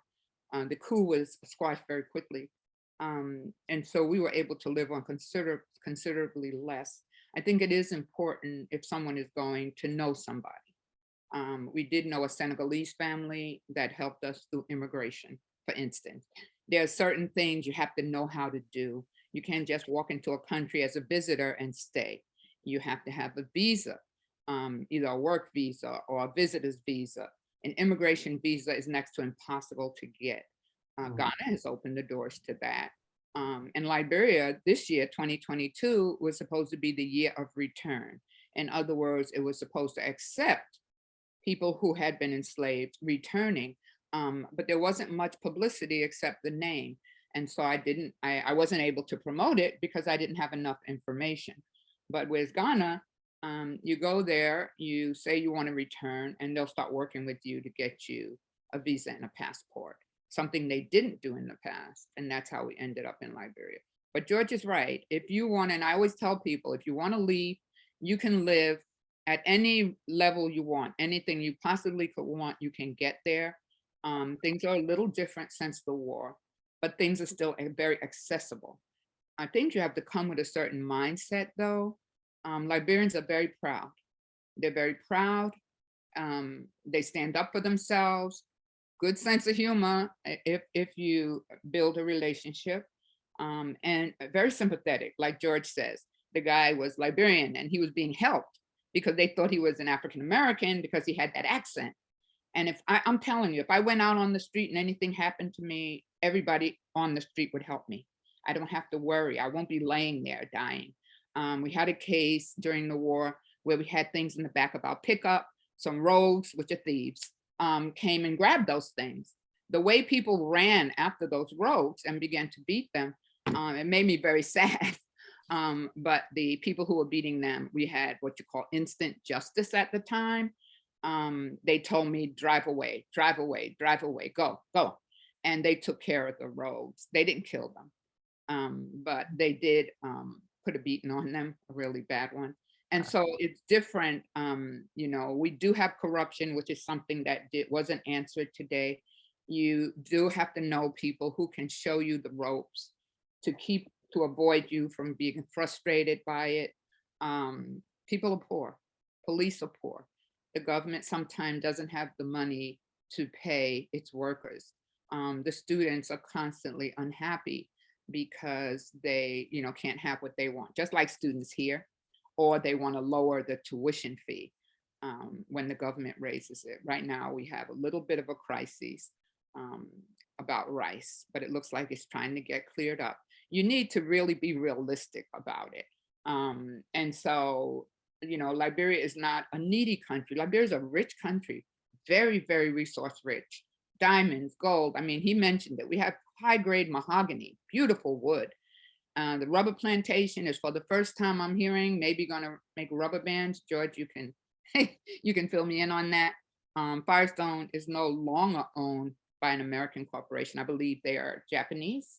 I'm not sure. Yes. Yes. Right. But they're still called Firestone. They're still right? called Firestone, and they still have. But they sold it. And they just got their 100 year under Ellen Johnson. They just got their 100-year lease expanded. That lease originally was a penny an acre. George, how many acres was that? 1 million acre. 1 million acres for a penny an acre. And then they had basically slave labor. One president, President King, was taking people from the villages and enslaving them. And he got caught. He was sending them to a place called Fernando Poo, and they were working for pennies. So the wages are cheap. That's another plus in Liberia. Or if you want to start an industry and you have some startup money and you have a good heart and a smart brain, you can start something. The wages are still low. The Chinese recognize it. The Lebanese recognize it, and they use it to their benefit. So you're not paying American standard wages. A school teacher receives about $150 a month. You can start a school, or you can teach at a school. You as an American, if you taught at an American school, you may get $600 or $700 a month. But generally speaking, public school teachers receive about $150. It may have gone up a little, but not much. And they actually don't always receive that on a monthly basis. The pay rate is monthly. So if you had a business and you had several $1,000s, like George said, you really could get a good running start. You could get a good running start. A friend of mine, she owned a flour factory. She grew wheat or imported wheat, and she ground it and sold it in her husband's name. Unfortunately, he was killed during the war. But they had a lot of businesses, her and her husband, and they became rich as a result. So there's a lot of opportunities. I know somebody right now looking for people to invest in a gold mine. But I don't know them well enough to say, come on and let's do this. I'd be afraid, because it's not just the person. You have to get government approval. Like George says, he's getting his government paperwork. My government paperwork is 35 years old. I have been incorporated, accredited in Liberia, but it is such a headache to get it renewed on a yearly basis. It's a little bit difficult, but it's not impossible. It's not impossible. So And one you of see the- that's one of the reasons, again, I'm running to Fix that. Yes. reduce the red tape, Yes. to reduce the corruption, to make the system more efficient, because they think that slowing things down and getting a few dollars, some of the people think that that's the way to get rich. But I think that speeding things up, providing more opportunities, making it easier for people to get the things that they need or the things that they want, will increase the volume of activity, and it would make us to become prosperous much faster. This economy, it has the potential of being maybe a $12 billion economy. Right now, we're only at $3 billion. So imagine how, how far we need to go. And this, to me, is an opportunity. So yes, we look at the problems, we look at the challenges, but we see that, we should see that as an opportunity to make it big. Because as you bring solution, you get paid for bringing solution, and teaching other people to become problem solvers, and they make money through the process. Mm-hmm. At this time, the leadership has been emphasizing basically just getting handouts and turning to America for aid, foreign aid, turning to Britain, to Denmark, to Norway, and whatever. We've done this year in, year out, and it's not the path to prosperity at all. We're really blessed with resources. We're blessed with people who want to work. We're blessed with the ocean. We're blessed with the beaches. We're blessed with forest products. We're blessed with just so much. But we basically have to invest. And I think that one idea that came to me was that a group of people, this whole idea of timeshare, a group of people could, like your group, could look into getting a piece of property and maybe developing it jointly.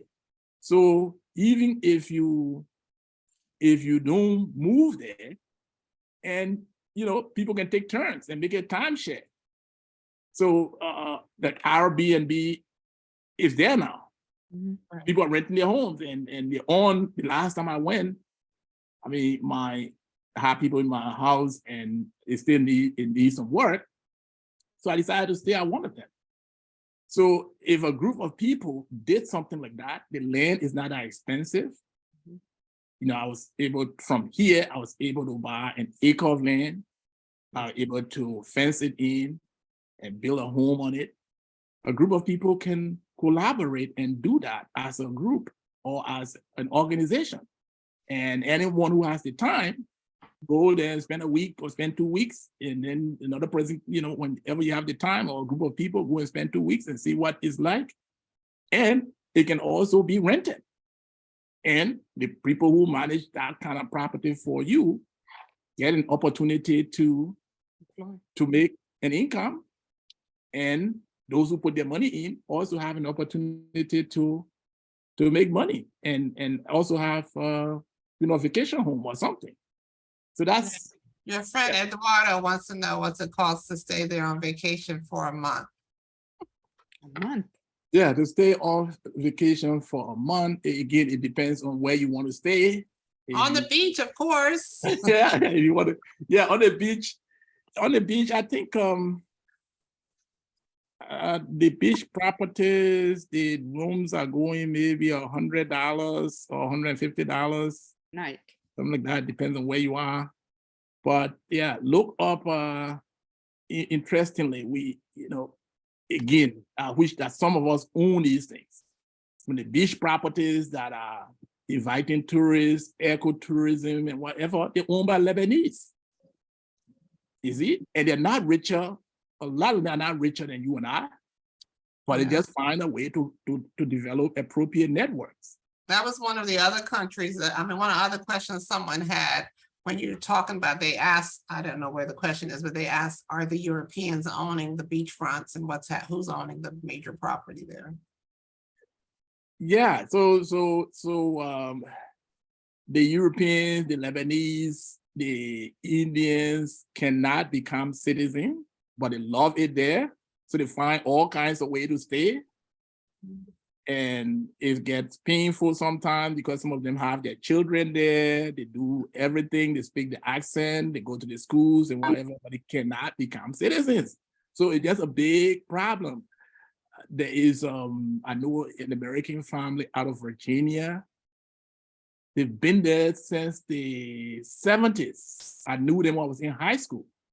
They won't leave. Even during the war, they won't leave. Oh. They just want to be there. White people, and they're saying, why can't you allow us to be citizens? Why can't you allow us to be citizens?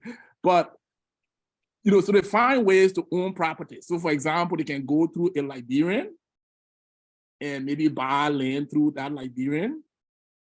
If you're now a citizen, for example, if you're now a citizen, you still want to own property. You have a church, for example, the church could own the land, right? You could go through your church. You got a church, the church build the properties for the church and not for you. See? Right, so they can do that. And then some of them get married. If they get married to a Liberian, then they could buy the property, or they could, yeah, they can buy the property in their children's name. And also, another thing they can do is lease property. A lot of the Lebanese are leasing property for 30 years, 50 years. That's what they do. So they lease the property and develop it and make it a tourist attraction. So that's one of the ways they get around the law. Sure. There's a will, there's a way. Edward, you have a question? And Carl is putting in the chats, George, that you have a beautiful home and that we can all come visit and stay whenever. Yeah, you're welcome. Yeah. Thank you, God. Thanks for the promotion. But right now, I mean, that's if this, you know, if we can get the support to really support this campaign so that we get elected and have an effective leadership in this country. You know, I think it will present a lot more opportunities. The problem with crime, the problem with corruption, all of that, we can put in systems to prevent a lot of these problems. Right. Rather than just it being, you know, being seen as part of African culture to be corrupt, or part of African culture to rip people off. No, I think people are desperate because the economy is not performing. They're not adding any new jobs over the last 5 years. Only government jobs have been coming in. And the private sector is not owned by Liberians. It's not owned by people who care about Liberia. So that's another, you know, challenge we have. So we need to find ways to empower these people. And we also need to link to the African-American community, especially people who care about these kinds of activities. For example, looking up the Black, there's, you know, I found a group called the Black Farmers Association, okay, who are here in the United States. Okay, these are people whose skills could be leveraged to help our farmers with it. Because again, we have the land, we have the natural resources, but our productivity is low because we don't have the knowledge. We don't have certain knowledge as to how to adapt new technologies. And we're still using technology from 100 years ago, 200 years ago. So we're just living at subsistence level. Wow. So this kind of group, even if you don't have the money or you don't want to invest, if you can use your connection and say, you know, I want to introduce George, or I want to introduce people from Liberia to the Black Farmers Association, just by being a Black person yourself, that will open doors. And then we can start networking and start learning from them. Could I just ask, this is Ben Brubaker, and I have just really felt very inspired by both of your presentations. And I had put in the comment section that I was married to a Nigerian and we relocated to Nigeria. Sister Bisi, I felt exactly the same way you did about getting away from here and never coming back to this country. So we packed up everything and shipped it to Nigeria back in the 80s. My husband had a very high level job there. It does just all of that. It was just an experience that really changed my life forevermore in such a wonderful way. We have 2 sons, and our sons are adults now, and they have traveled to a few countries in Africa. And my youngest son, our youngest son, has talked to me about investing in an African country, and scared to death of investing in Nigeria, though. And so he often talks about that. He was just saying the other day, he just really needs to get out of this country, he wants to go somewhere else. And so one of the concerns, though, is whether whether an investment would be protected in Liberia. So as you're suggesting, what about a group of people here come to put their money together and set up a B&B there, or any other sort of business? Just realistically, see, that's a critical question. So if they went and plunked down, well, I don't know how much it would cost to build a B&B there, but if they put all of that money there, is there any protection by the government so that they could not wake up one morning and the money just be gone? Someone say, well, because of such and such, you can't get your money out of here. Yeah, someone else also had that question about would their investments be secure? Thank you, Miss. I'm sorry, I forgot your name. Brubaker, Bim, just call me Bim. Thank you, Bam. So can either of you address that? Yes, I think very good question. Very good question. Clearly, and that's one of the reasons why I'm running, because the level of corruption has become, is getting to the point of being really out of control. And part of the reason is the leadership of the country. The laws are there. Liberia, the laws of Liberia are basically the laws of New York. They just copy and paste, and they just make some changes in there. But the aspiration was to build a country that would be a great one. But the institutions are weak because of the people who run the institution and because of this greed for making it overnight. The president of the country right now basically was someone who did not care about education. And when he even ran for president, he said he did not need education to develop the country, because he himself practically dropped out of high school, and not because he didn't have the means, but he just didn't like anything that had to do with paperwork. Oh. Yeah, but he was such a great talent in terms of soccer. And then he, went on to Europe to play, FIFA for FIFA, and he made millions of dollars. So he came home, and the country is emerging from war, and people are desperate, there's no job, so he was able to give a lot of handouts, feed a lot of people, distribute food and what have you. So the schools have been shut down. So people just reason that, oh, well, this guy is rich and he's generous and he's not yet president, okay? So if he becomes president, then we'll have more generosity. So that was the reasoning among many of the young people who voted. So what's happening now is that he's president and he doesn't provide any oversight He doesn't provide monitoring or evaluation of his people. He basically just appoint them and everybody's on his own, because most of the people who are in the cabinet who run the system are much more superior to him when it comes to professionalism. So he can't really supervise them. So that's the situation the country is in right now.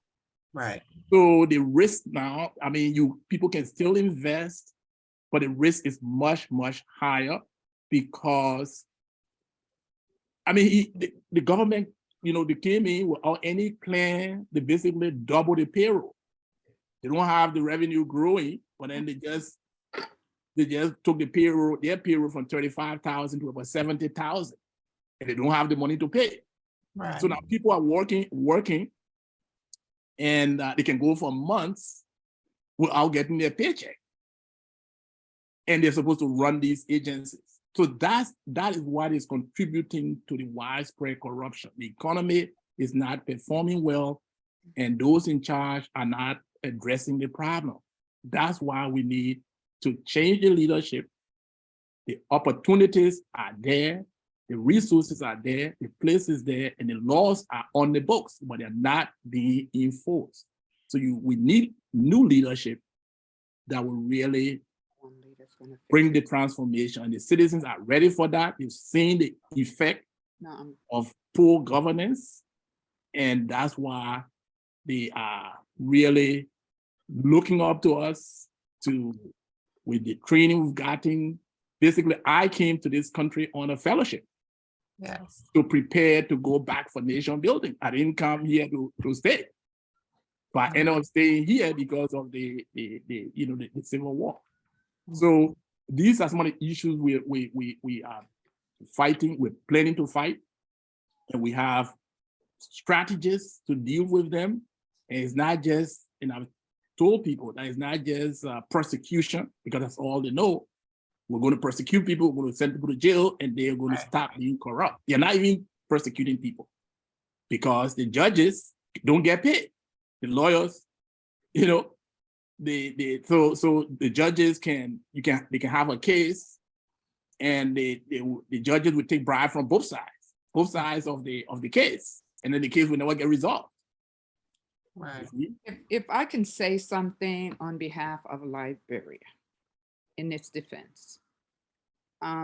Liberia was established by settlers, the African-American Caribbeans who came back to the country. Corruption was not like it is now. What they did, and I'm sure George covered it some, was they didn't allow for educational systems to the indigenous people. The only indigenous people that generally got education up until the time I got there were those who were adopted by those leading families, those settler families. The same corruption, for those who are too young to remember, existed in this country. Its founding was on filth, unpaid, hunger, unemployment, collapsing bank systems, all types of corruption. So it's not unheard of, and I don't want Liberia to be labeled that way. Liberia was self-reliant in food production at one point. And so did we want the Americo, as they call, to stay in those positions? I think there could have been a better transition than a coup and war and murder and exploitation by outside forces that supplied the arms, that supplied the money, that supplied the Liberians living in the United States with the reasoning, and then planted President Doe, who was the first indigenous president who was not capable of running a government. And then the desperation of the people, we elected Charles Taylor, a warlord, just to keep from having to go through any more war and death and deprivation. It just keeps getting worse. And then Charles Taylor was asked by President Bush to leave the country. They kidnapped 6 of my staff, Ulimo, trying to get Charles Taylor out of an elected position.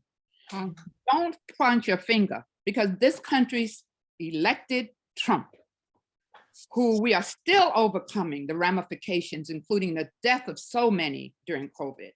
We won't point our fingers. One of the ideas in terms of possibilities, George, is to have an investment clearinghouse. An investment clearinghouse that made it easier for us to understand the language that we're used to. It would have a lot of work to do with the government as it stands, but an investment clearinghouse that has, as a part of government or separate, people who could show investors the road. No one can guarantee. We had banks closed here. We had Freedom National Bank closed. Another African American bank closed. So those things do happen, but we need to look at the commonalities and the possibilities. For me, nothing is impossible. It may not get to where you want it to go, but if you're the honest man in the country, finding the other honest people, because no one person can change anything except if he's Trump and he has a bunch of fools following him. So how can we encourage the people who are listening and not discourage them? I know there's opportunity for investment. Okay, we don't have gentrification. We do have a lot of foreigners coming in and taking over by intermarrying, etc. But they can't own that land. Okay, so as a result, the reason for the thing in the Liberian Constitution is to keep rich people from coming in and taking over everything, as they have done in some African countries. It's a big trade-off. It's a big trade-off, whereas China's starting to own African countries, teach Chinese. I hear there's African countries that must know Chinese now. You know, the money is in the yen. Come on, are we gonna sit here as former Africans and allow this to happen? So those who have the balls, the guts, the money, the wherewithal, the courage should do something, should investigate perhaps. How can I support what George is doing or what Imani House is doing? And also, those two, if they're honest, how can I connect to them? Because they are very connected to Liberia and get all the information that couldn't be gotten at this short meeting. I open myself to sharing that information to anyone that wants it. Well, And you've already been nominated to be in George's cabinet. I don't know if you saw that. Yeah. We need her. Wait, Edward has been waiting to ask us a question. Are you still with us? yes, Mr. Pete. Eloy? Yes, I am. What's your question, my dear? My question is, which one of you two are going to organize a trip to Liberia so we can, whoever's interested can go? I mean, I am available. We can talk. Well, you're my very good friend. Go way back. Yes. Online, and yeah, I think it's something to look into. Yes, I'm very interested. And no, I mean, and the way I see you, I mean, you will feel, if you go to Liberia, despite everything you're hearing, you will feel so connected that I already know. Wondering. And Carl is here. Carl says he's been. I don't know what he's here. Carl hasn't been to, is there? Right, Carl and I plan to go together. And then something happened and I could not travel. And yeah, I could not travel. And I told Carl, just relax, go in. I'm just going to make phone calls. You'll get picked up and, you know, everything is going to work fine. I mean, Carl went to Liberia. People thought he was Liberian. And he's like, oh yeah. He's like, George, this is where I want to become a citizen. Can we start discussing about buying land now? And I think he went 2 years ago, just 2 years ago. So yeah, I mean, I agree with Sissy. Yeah, there's the media and the way media present anything about us, which is a shortcoming, sometimes it gets overblown. Yes, Liberia has problems, you know, so many problems, but again, even with those who get involved in the corruption, they also know they're doing wrong because they know the law, right? They also know they're doing wrong. But I agree with Sissy that these news should not really be something to hold us back. Just be aware of it as a form of information, and then find the appropriate people to link with like I'm doing now. Mhm. I want to know United States. I want United States to be my friend. Well, how can I do that? Well, I have to link with good people like you, who are Americans, to help me make the link to the appropriate people that I need to talk to the appropriate people that I need to be helped by in order to get things done. Mhm. It works the same way there. Right. Well, if anyone does organize a trip, I would really appreciate it if the information could be forwarded, because I think my son would be very interested. And so if that ever gets off the ground, because he would want to go with a group. We'll make sure that happens. So Brother Carl and Dee, I see you're here. If you want to turn on your camera, I'll bring you on screen as well. These are we're having a little reunion here. Quick question. I wanted to know who provides oversight for the president of Liberia, and if there is such, what is it? And if there isn't, do you have plans to perhaps create some type of,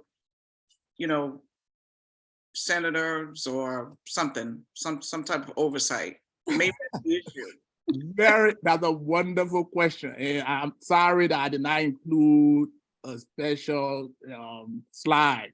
I thought about it, but I thought that we could just talk about it. The government of Liberia is like a copy of the one in the United States.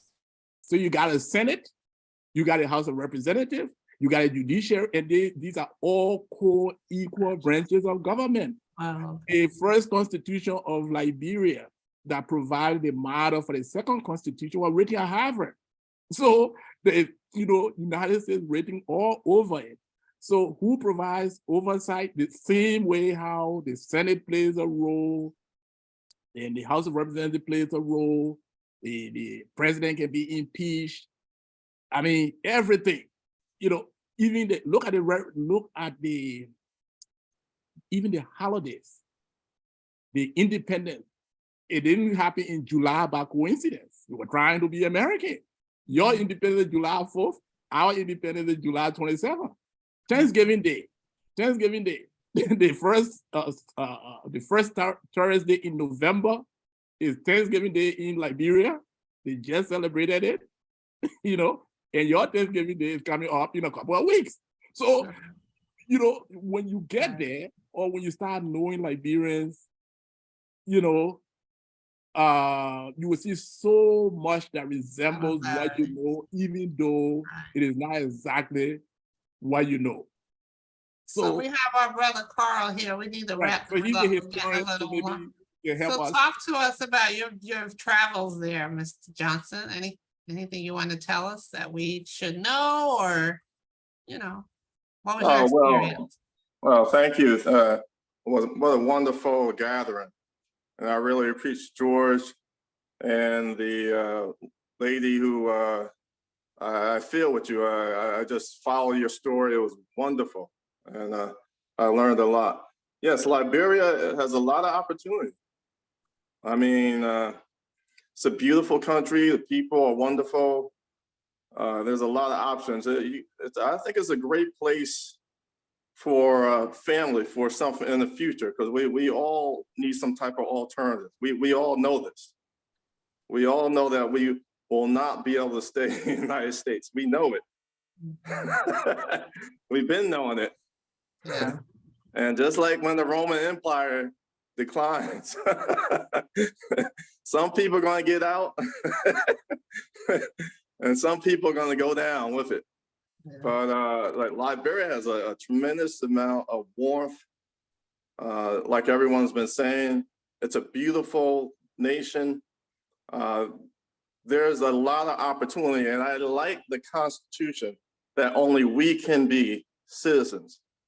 This is a chance for us to go someplace. We don't have to worry about being on some type of island. Those islands, I love those islands in the Caribbean, but those islands are gonna be underwater. We need to go someplace, all right, where there's some land, some resources. We need all alternatives. Ghana is a wonderful place as well. Botswana, there's other places, Uganda, but Liberia, we have a connection already, a wonderful connection. And I think it's a great opportunity. They have all the churches, if that's what you want. If you want to live like an American, you can live like an American over there. If you got the money, you can live high end. If you What want about eating? Food, do you find American food over there, or is it traditional African food?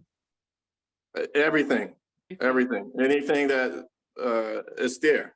Like I said, because we've all already been there, you know, and it's a great mixture of the African diaspora. Right.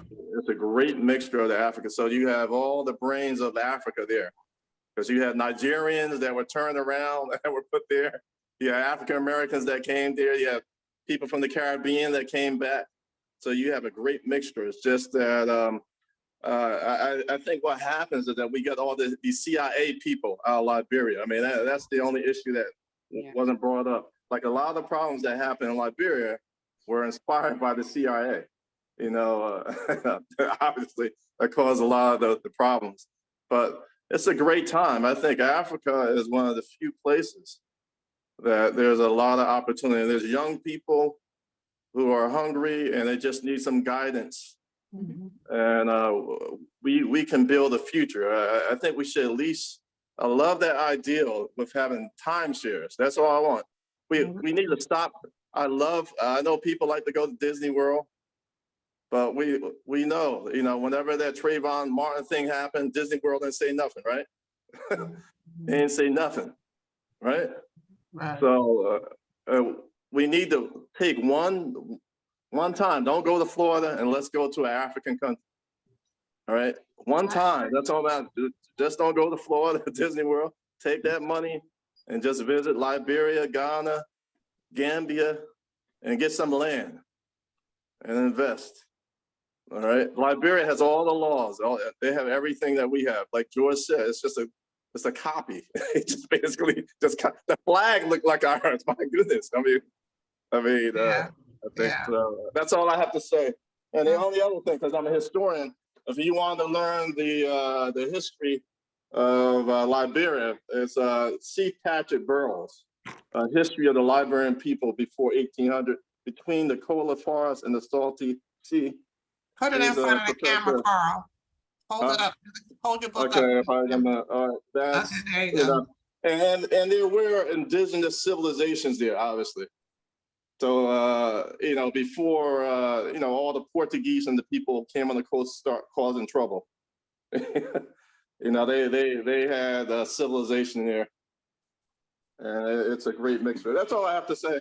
Thank you. That's beautiful.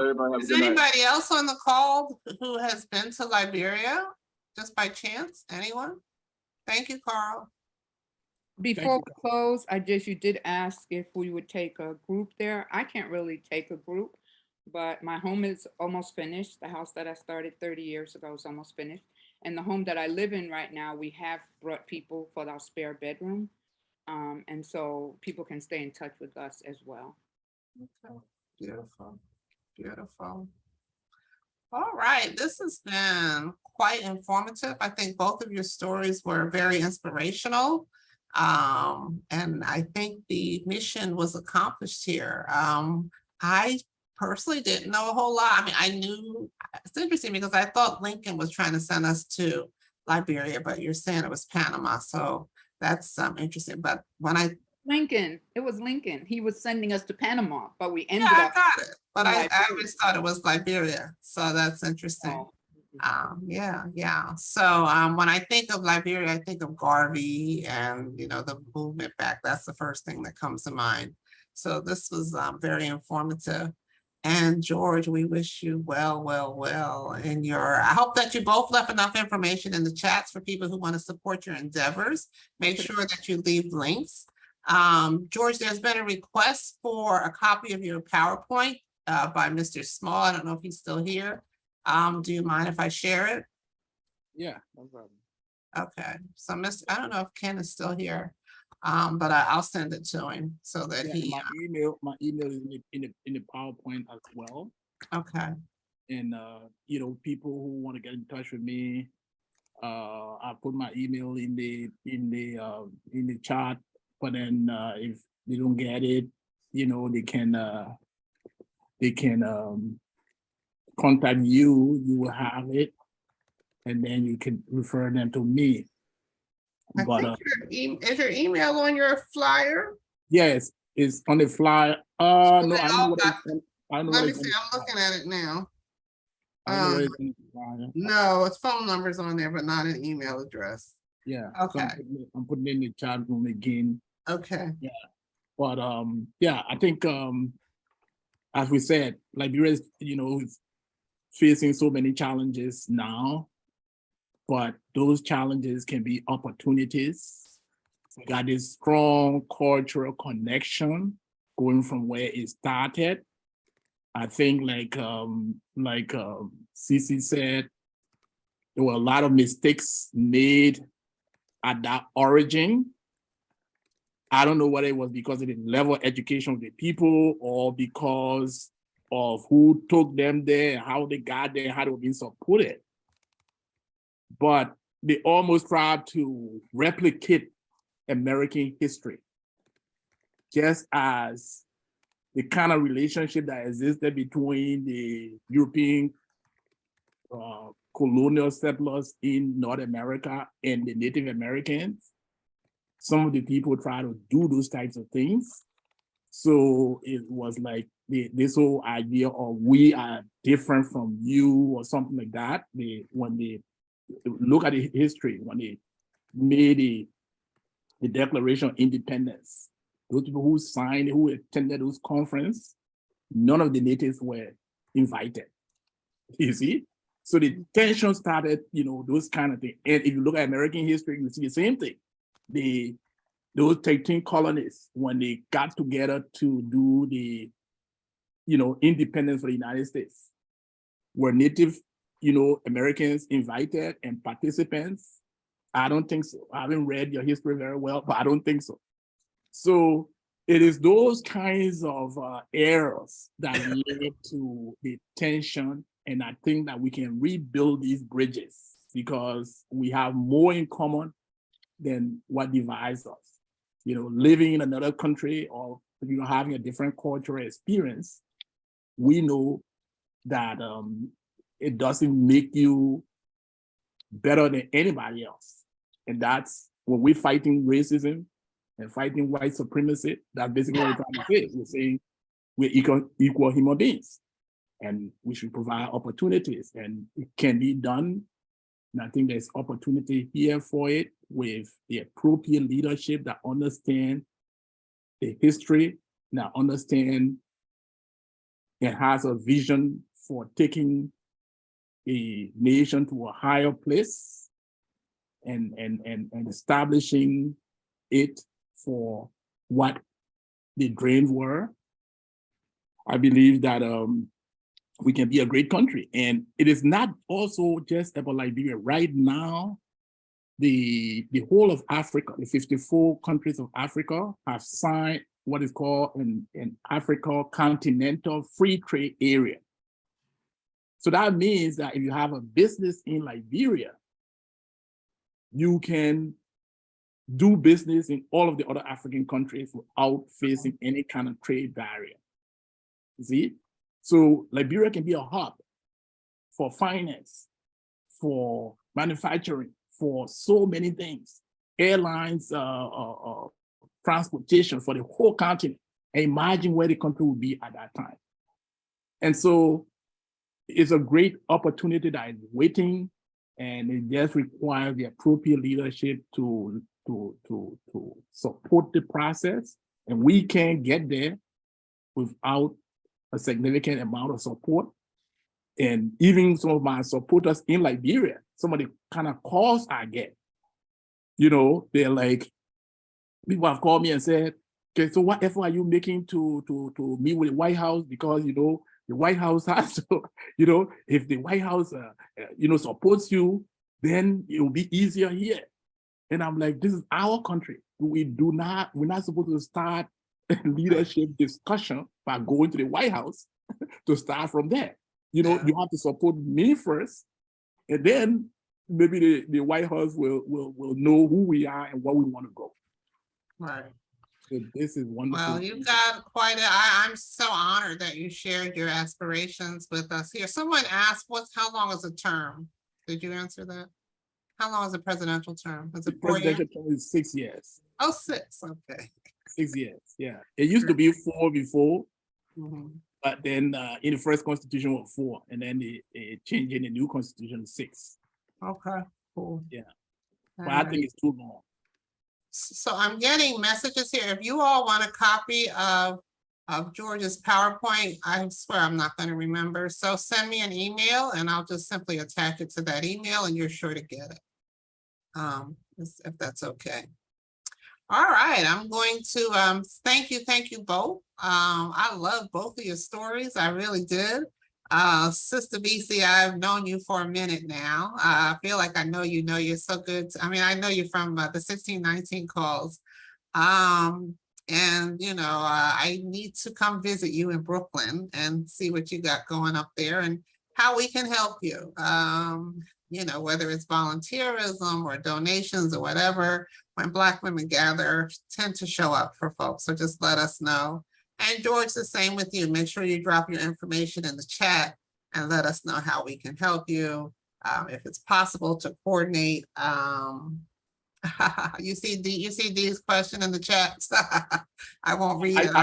Are you recording this? We'll be able to use it's recorded so that we can see. Yes, and everybody can use it as they wish. Yeah. Once I'll get it out to you guys right away. But anyway, so this has been a wonderful evening. I'm going to take everyone off of Spotlight. Unless you have some parting words, I think we're getting a little long. So let me just bring us on to Gallery Place and I have some parting words. I just want to thank you. Oh, Miss Higgy. I love that name. How could I forget it? I want to thank you for these forums. We need to have people like you who care enough to give up some time and bring people together. I was very surprised at the number of people you were able to bring together and a couple that I invited, because you know, you just have to keep reaching out to us. We are really, many of us, especially now, dealing with the trauma and the drama that has been around forever. And it's like, no, not one more thing do I want to do, but it's not so hard to listen. And you have great shows. I've been looking at them and saying, I can't give up Sunday afternoon. I stopped going to 1619 because of that, but I will try. I will try because you're bringing together intelligent people who we can learn a lot. We can learn a lot, you know, from, and I really applaud you. Thank you. Thank you for inviting me. I feel very supported by the people who come on these calls regularly. And, you know, I do it for the community. Some Sundays it's like, oh, I ain't got anything, but I'm here because, you know, people are looking for me to be here. So I'm happy to do it. And happy to have wonderful people like you who are willing to come forward, because I can't, you know, I don't have anything interesting to talk about every week. So I'm so happy when and I think from the time I met you, I told you I wanted you to come on and tell us about Imani House. So I'm so glad that we got to do that. And who knew George has such an interesting story to tell too. I didn't know that, Dr. George. You introduced me to George, and even he's before we amazing. go, is Edward still on? I don't know. Is Edward? Did he leave us? Let me see. Edward, are you still with us? Nah, he's gone. Yeah, I just wanted to publicly thank him because he's been one of the biggest contributors to the GoFundMe fund drive. Nobody has beat his record yet. Wow. So yeah, thank you so much. This has been really wonderful. I'm not surprised because from the time I met you, you know, I felt the power in your voice, the power in your walk, the power in your engagement with people. You know, speak truth to power, and that is so inspiring and makes a whole lot of difference. Yes. You have a leader who can be authentic. Yeah, he's wonderful. You showed did a it. great presentation for us. Him and Narlene did a great presentation for us on Haiti. I'm sure you were here for that. So yeah. Yeah. Yeah. So, yep. All Yeah. right. Yeah. So again, I can't thank you both enough.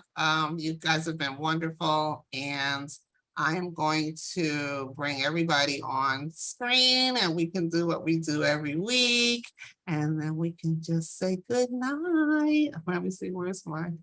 All right, so we're on gallery. Yes, yes, everybody can see. Yeah, we're good. So we end our programs every week the same way. If everybody can unmute and say this with me, I'd be happy. They're not unmuting. They are not unmuting. This is not my regular.